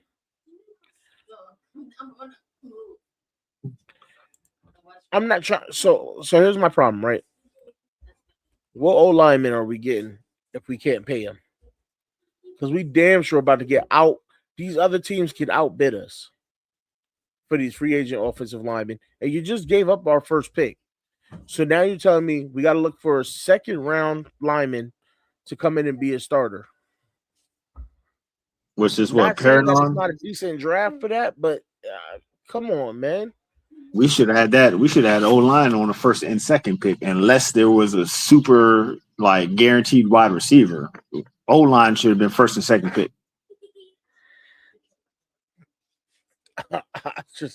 I don't get it, man. EDC is like, yo, these centers is going everywhere. Let me go trade for an edge rusher.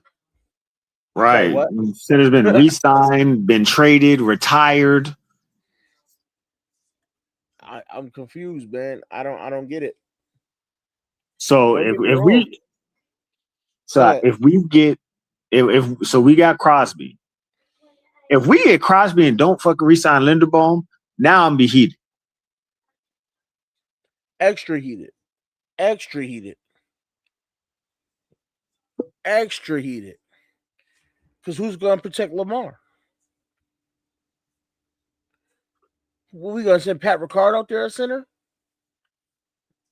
I mean, they might re-sign Ben Cleveland and put him at center. They kept that. That's the only position they would let him play during the preseason, is center. That's if Ben Cleveland don't re-sign with the Chargers.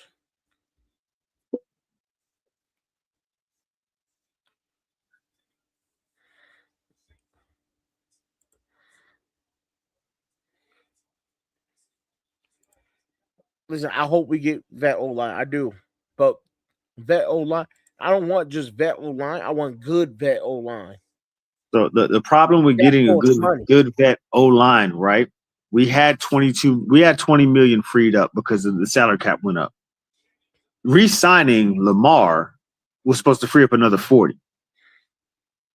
But Los Angeles, or wherever they are now, the Raiders just re-signed this man on a $3 million, 3-year, $106 million contract. So he just ate up 30 million of the 60 million that we basically generated.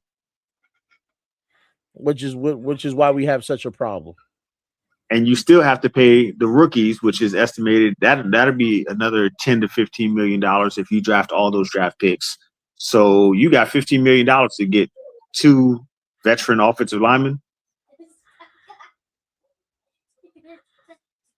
We're gonna be looking for 4-leaf clover in a field of daisies. Listen, I love D-Hop like the next person, right? But D-Hop, he can't run. He can't get open for nothing. I know he don't need to get open to catch the ball. Matt Skura. And that's all I'm going to say, Clyde. Matt Skura. That's the first thing I'm going to say. He was so bad, his wife was getting death threats. That's crazy, man. D-Hop and Tylen Wallace are already they're already gone, and their void years have already hit our salary cap.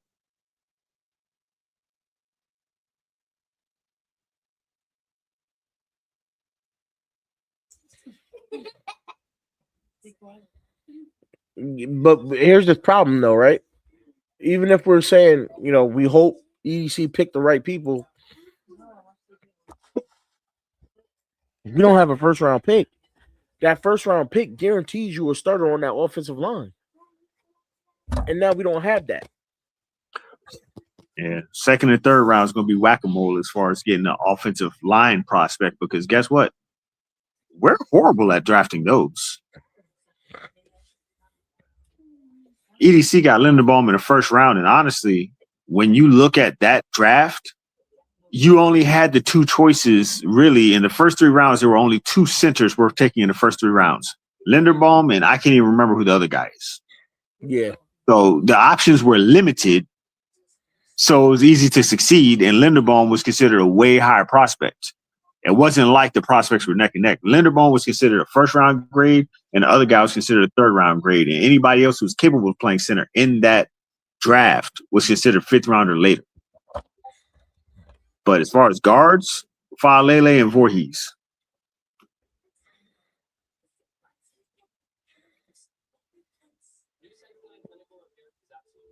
Just don't know the thought process here.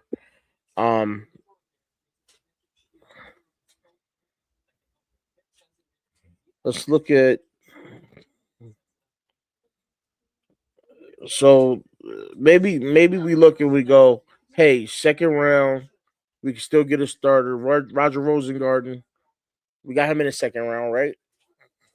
He's a pretty good starter. He's doing okay. So maybe we get one guy that can start. He was getting cooked last year. Yeah, but a lot of that is the fact that he had Faalele next to him. You know, it's hard to do your job when that guy's that bad. I watched Faalele push guys off of his block last year. It's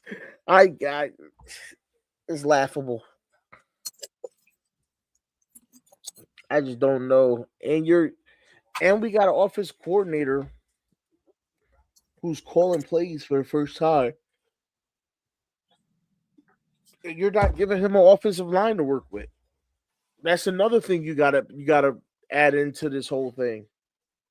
Our offensive coordinator hasn't been put in this position before. He's got no O line.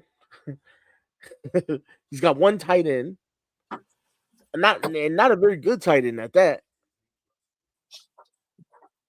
And he's got to figure out a way for Derrick Henry to be able to run the ball past the line of scrimmage.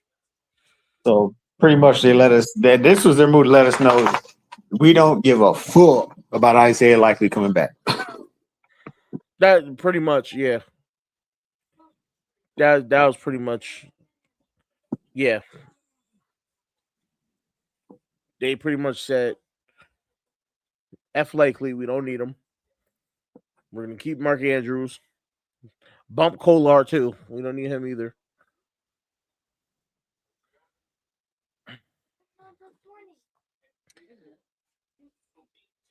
I don't know, y'all. Y'all tell me. I mean, I'm seeing, Klotz got some high hopes. Positivity. Klotz pretty positive about this, but I don't see in today's NFL defense don't win championships no more. Not as often as they used to. Now we're really gonna hear, well, we looked into getting him, but we were outbid. No shit, Sherlock. You don't have any money. How did you go from $70 million to being in debt? Yeah. EDC spend money like a politician, boy. I'm trying to tell you. And Matt's contract is 3 years, $3 $106 million. Which the Raiders just signed him to yesterday before trading him.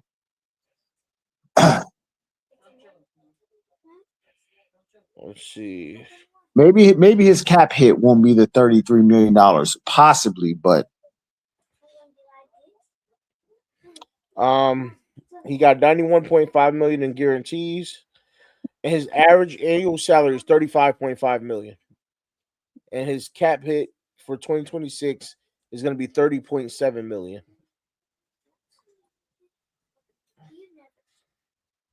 So his cap hit is $30 million. Basically, so yeah, we got $60 million open, and now we only have $30 million. EDC, you better start cutting somebody. Yeah.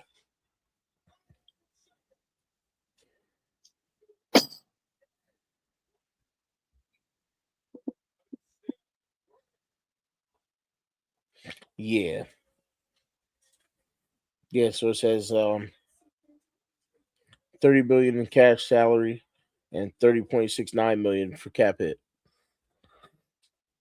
So we gave Nnamdi 4 years, $98 million extension.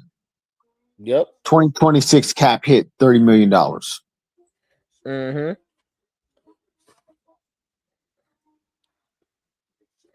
And his base salary became fully guaranteed in March of 2025. So yeah, his base salary was guaranteed this year. His base salary was already guaranteed last year.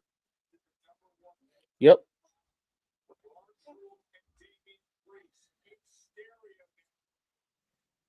And Roquan Smith. If we cut Namdi, our dead cap hit is 51 million. And he has void years in 2028 and 2029. Yeah, we're fucked. Roquan Smith carries a $32.7 million cap hit this year as well. Yeah, that's what I said. You need to cut people because you cannot possibly tell me with a cap hit of $32 million, Roquan is on the level of Max Crosby. He got to go. He should have been in the trade for Max Crosby. Yeah, it should have to offset the salaries. Like you could have justified if you would have given him away to offset the salaries. I'd have been like, oh, this was a great trade. I'll say all this. you did was take a cap hit. With Kyle Hamilton's contract. This year, his cap hit is only $10 million. I think he signed him. He re-signed him at the end of that year, so he was able to put. He basically with Hamilton's contract, he signed him near the end of the year, and we had an extra $10 million in cap space that year, still left because we miraculously didn't have a bunch of injuries. So he put that on. He put as much as he could on a salary cap that year. So the rest of the contract, the cap hits are a little bit lower. That's one thing I can say he did very, very well with Hamilton's contract. I think it was like week 8 or 9, and we still had $10 million in cap because EDC likes to save at least $8 to $12 million in cap. In case of injuries, we could sign somebody, we could sign a free agent to replace somebody. Yeah. But if he does that theory this year, then we only have $20 million left in cap room right now.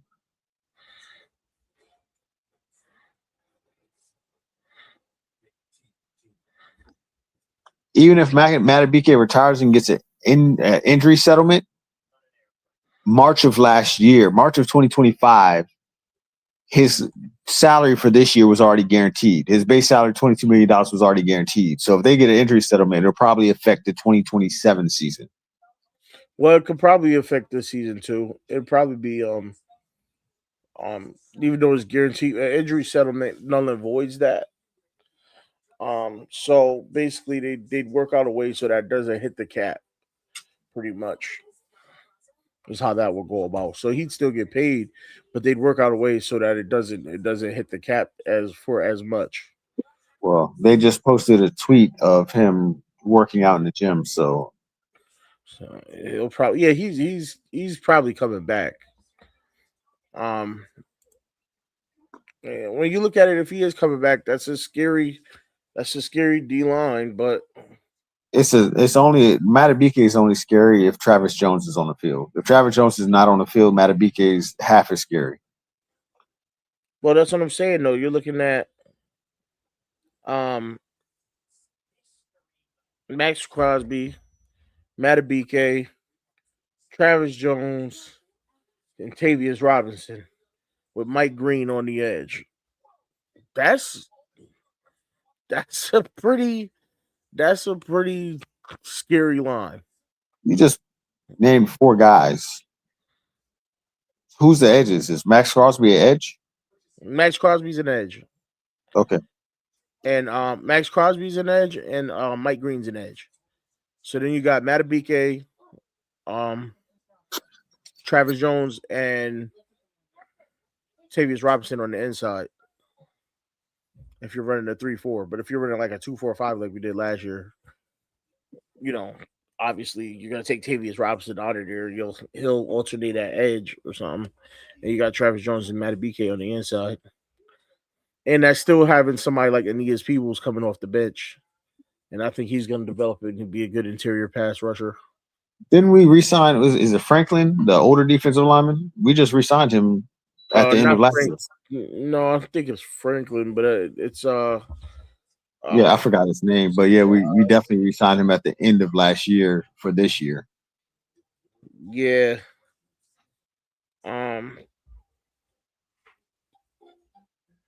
Justin. No. Jonathan Jenkins, I think it was. Yes, that's it right. I'm sorry, Jenkins.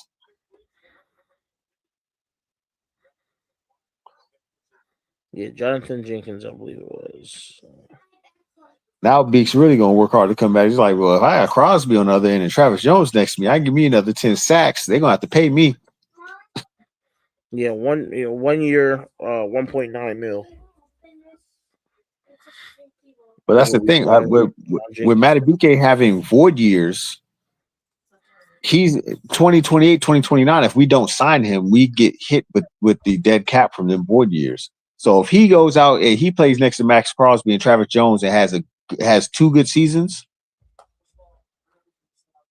we're gonna have to pay him.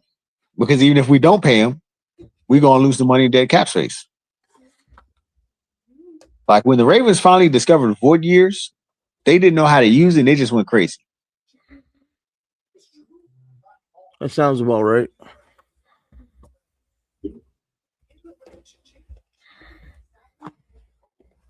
That sounds about right. If I'm Lamar, I'm like, yeah, my contract needs to be fully guaranteed now. Because with the line you're gonna put me behind, they're either gonna be inexperienced or they're not gonna be the same quality that guys are playing with on the Lions or on the Rams or the Seahawks or the Patriots. I'm not getting that type of quality offensive line. So I'm gonna need to make sure that, if something happens to me because your guys can't block, I'm taken care of. Because sitting in the pocket is going to be the most dangerous place for Lamar if this is the O-line we bring. Hey. The cap goes up by a certain number, but we have so many guys with void years because he's saying that the cap is so high, by then it won't matter. If you have 1 or 2 guys, we have 4 guys with void years going into those years.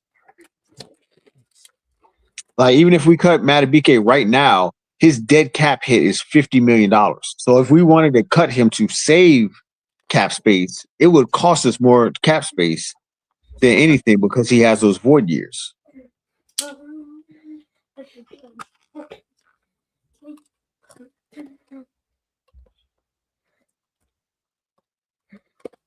Like, I wish I could say, oh yeah, okay, well, we have 2 or 3 guys that have void years. We could cut them. It only cost us $12 million. The amount of void years that we have out right now could cost us from $30 to $50 million if we cut 2 or 3 players.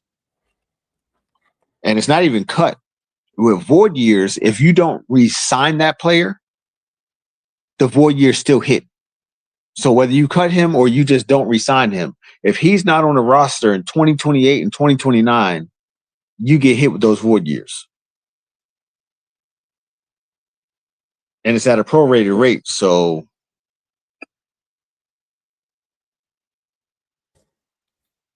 at the end of the day, I don't even, the future years don't even matter. What matters is right now we can't sign an offensive line for Lamar Jackson. I mean, unless I'm hoping EDC knows something I don't know. Yeah, right now with the amount that we have, we can sign a couple average at best offensive linemen, maybe some scheme fit offensive linemen, and the players that we draft. But with the room that we have left, EDC better trade them picks and trade up because we might not have. I'm not cutting somebody to try and sign a rookie to a rookie contract that we're going to end up cutting. Because you have to sign your rookies to the rookie contract before they even take the field for summer workouts. So you have to sign them to a contract. If you sign them to a contract, that goes against the cap, even if you cut them at the end of preseason. What up, D Weezy? Yes, Lamar's they're gonna need Lamar to. Well, here's the thing. They clear up about 40, 50 million by extending Lamar. So, and they'll do whatever they got to do to adjust that contract. He's not going to have to take less, but they're going to have to push the money to the back end or give him more guaranteed money and more upfront money and adjust that contract to clear up about 50 mil. But even then, when you clear that 50 mil immediately, starting next week, 30 mil of that comes right out of there. So at this point, you're looking at signing like B just said, a couple of vet minimums, and hoping that you can get a usable offensive line. But it's going to be tough.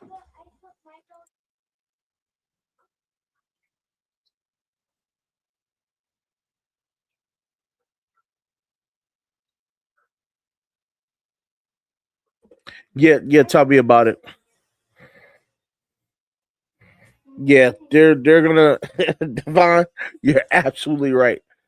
They're gonna praise EDC and the Ravens for making this move.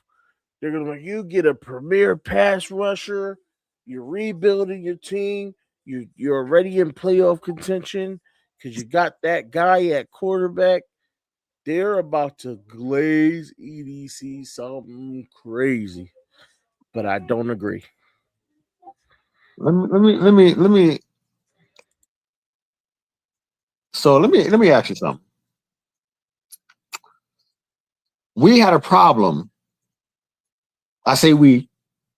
Some Ravens fans had a problem. Let me not say we. Had a problem with trading 2 firsts for AJ Brown, whose cap hit is only $23.4 million.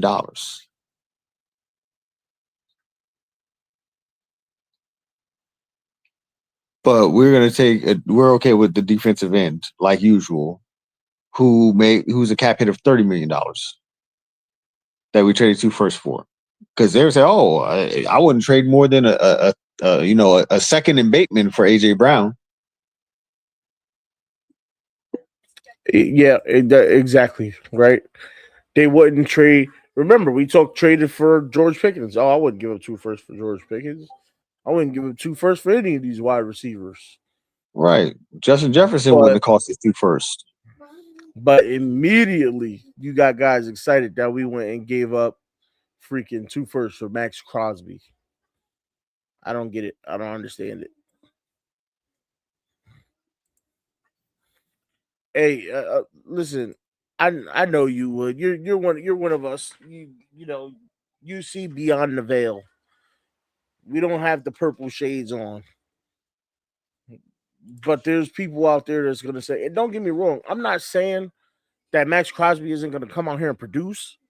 I'm not saying he's not a good edge rusher. He's tremendous at what he does. I'm saying we had other needs that were more important. We need to protect our quarterback.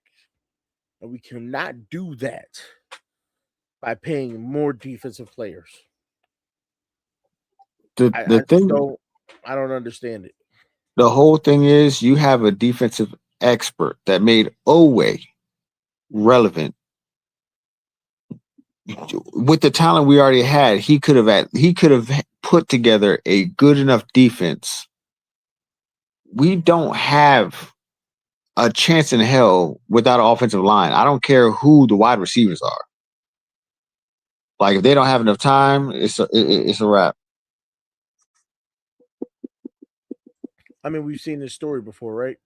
The Chiefs couldn't win the Super Bowl because they didn't have offensive line. The Bengals couldn't win the Super Bowl because they didn't have offensive line. You needed an offensive line. As much as I sit here and say defense doesn't win championships, not the way it used to. Offenses need to be able to score. You need to be able to score.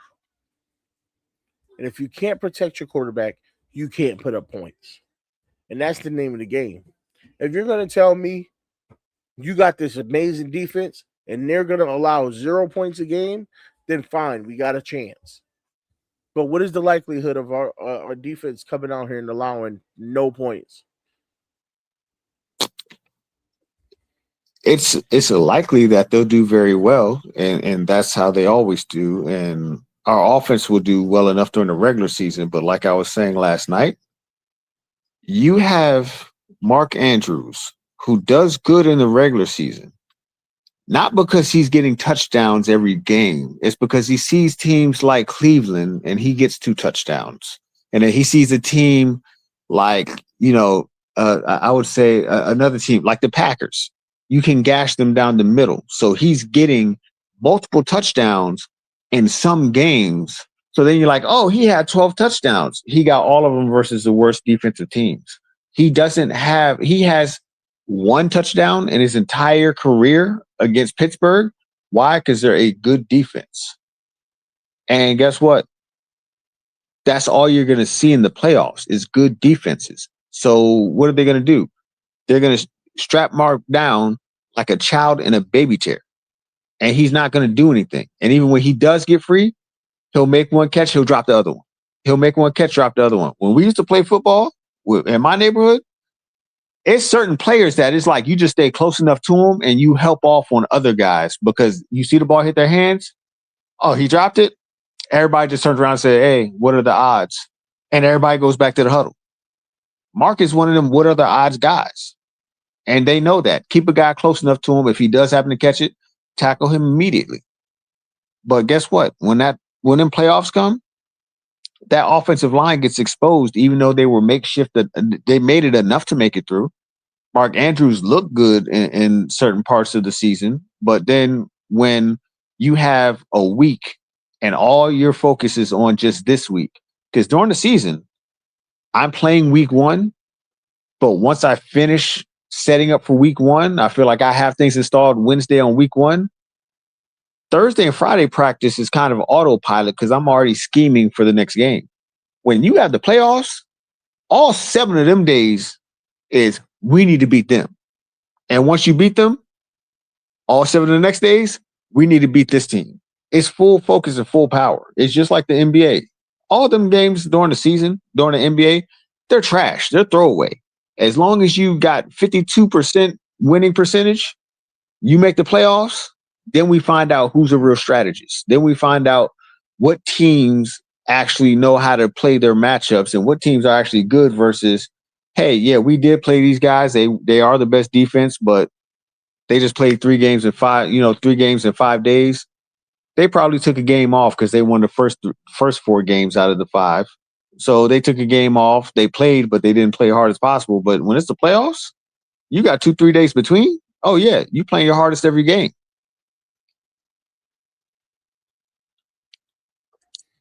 Yeah. Jay, you want to give us your thoughts? I know you had a few things to say. I saw you going off in a couple comments and stuff. Go ahead. Let's hear what you think. Man, I had to end the call with my son early because of I had to make sure I was tripping. I had to I can't rub my eyes off camera. But I'm like, nah, it's real. Like, son, I'll call you back. Love you. Have fun tomorrow. Hold on.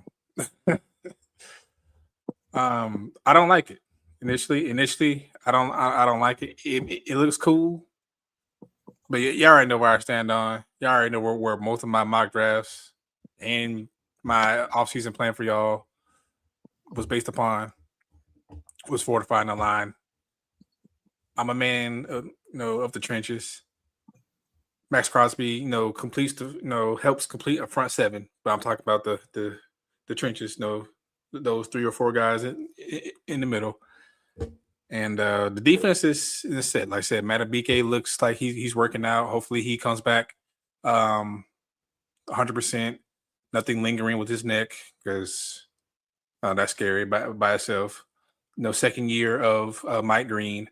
Being a Robin to Max Crosby. It looks cool. It looks cool. It could work under a defensive mind like Minter. It could be awesome with Kyle Hamilton playing closer to the line.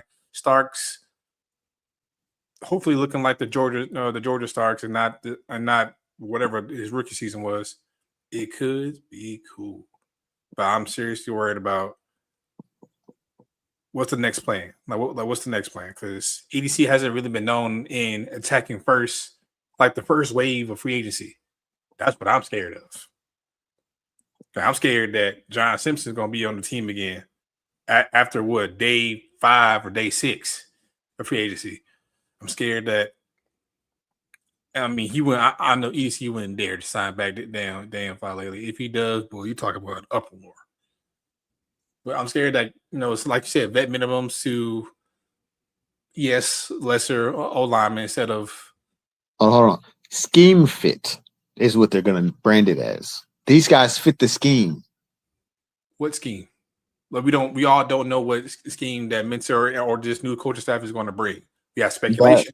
So the offensive line coach that is from the Falcons is known for being one of the better guys at the zone run system. Mm-hmm.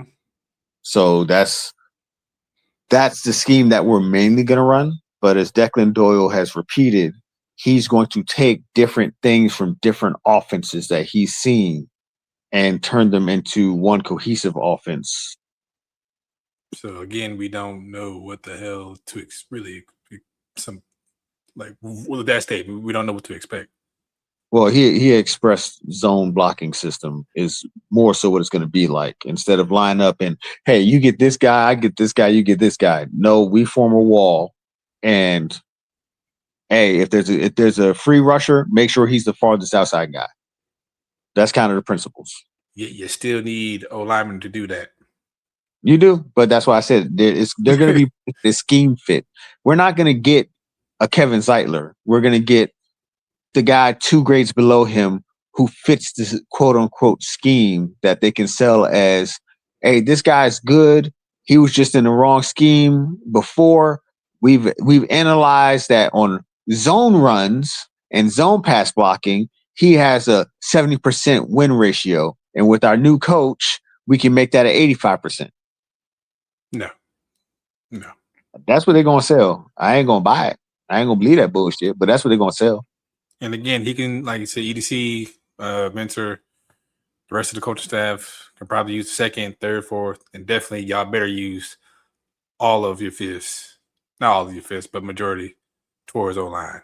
And not just your starting O-line. You still need depth as well. You don't have depth. Because injuries do happen. That's what I'm afraid of. So I'm not saying all is lost. I don't like it right now, but all is not lost. It's tough.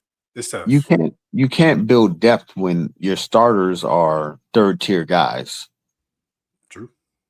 Our start the with the amount of money that means if his cap hit is $30 million and we freed up $60 million is what we have free. You got $10 or $12 million to sign 2 offensive linemen, and you still got to sign your draft picks. Right.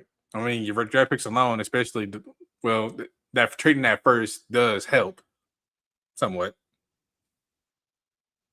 But still, yeah, around $9-10 million now. For the rest of the draft.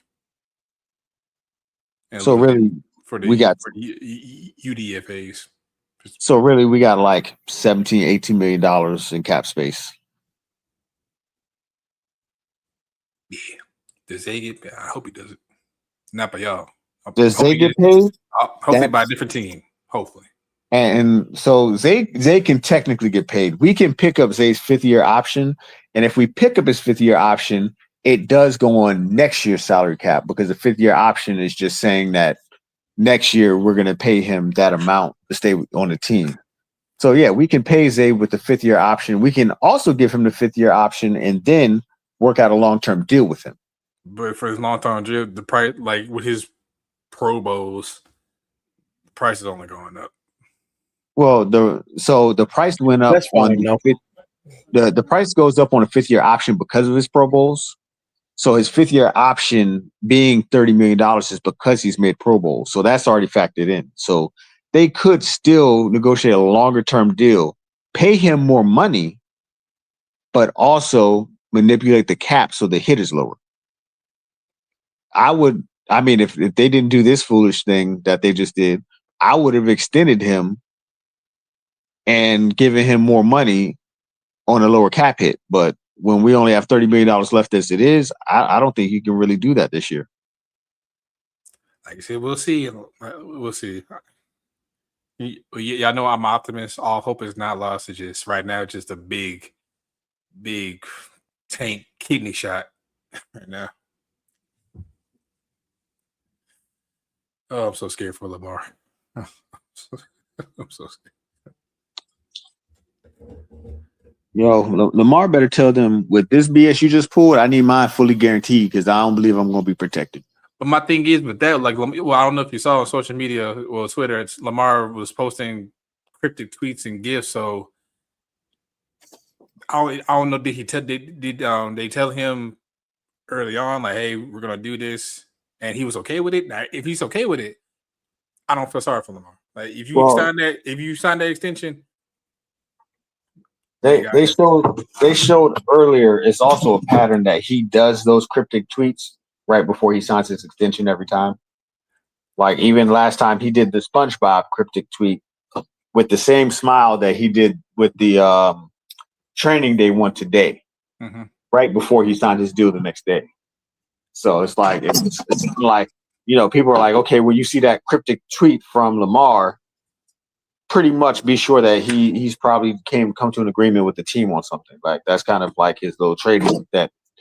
Okay, Lamar. Hey, like I said, Lamar does that extension. I hope there's a plan. I hope there's an entire plan in place, and he's not going to go into the season with bullshit in front of him. Well, last time they had these problems with his contract, it was that he was like, yo, I need 2 weapons. So, you know, when it's contract time, Lamar does say, hey, before I sign this contract, this is what I need from you guys. I need a plan of this or a plan of that. So I think that they're being stuck on, you know, trying to sign him has to do with him saying, hey, my demands are you need to at least get me this before I'm willing to sign. And hopefully that does happen. That's the only way I can see that happening. Now, if that happens, what weapons are you speak of? I don't know. Now, if they protect Lamar, then I'll say, oh yeah, this was a great trade. We got defense and we protected Lamar. Right. But if we get to March 20th, then I don't see protection for Lamar. That's what I'm saying, because EDC is known for just sitting on his hands to like the third week. Be like, oh yep, got the guy I'm looking for less, way less. Hey, is there a chance we could go sign Obafemi to the offensive line? Yeah, at this point, yeah. Oh, Oba is out here destroying Johnny wrestling right now. Can Johnny. We sign him to the offensive line? Can he run block? That's what I just said. Can we sign Obafemi to the O line? This man just came on and won this match in like 30 seconds. I mean, he could be a Darnell Washington. That's probably it.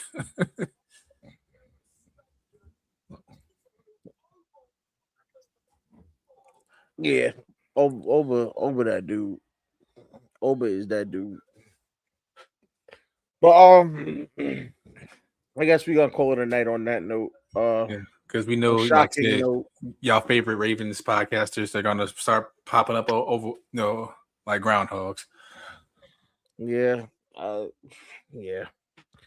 All right, we going that on the like we know it is what note. it is. Very a shocking note. Again, you heard it here first. The Ravens trade 2 first round picks for Max Crosby. It's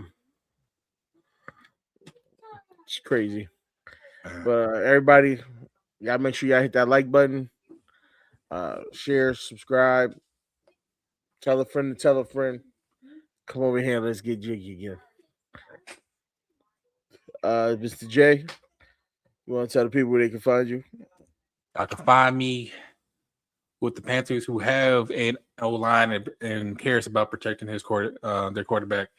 But also, you can find me on YouTube along with my shows. I guess I might as well say every Thursday around 6:30 for my time, so 7:30 for y'all Eastern time on Twitch soon. By the way, a game called Crimson Desert is coming out. That might help me come back to Twitch. TikTok, need to show them more love. merch is coming soon. Still working out the embroidery, the details.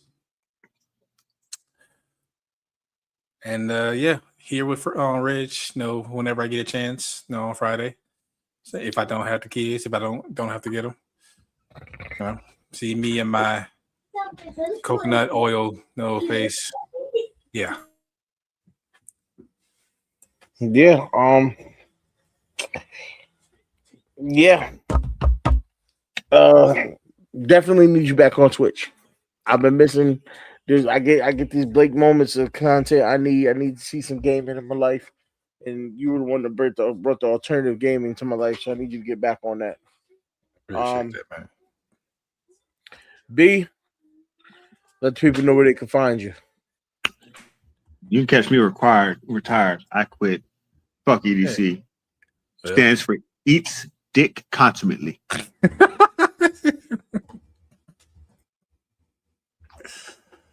Man. You heard it here first. Man.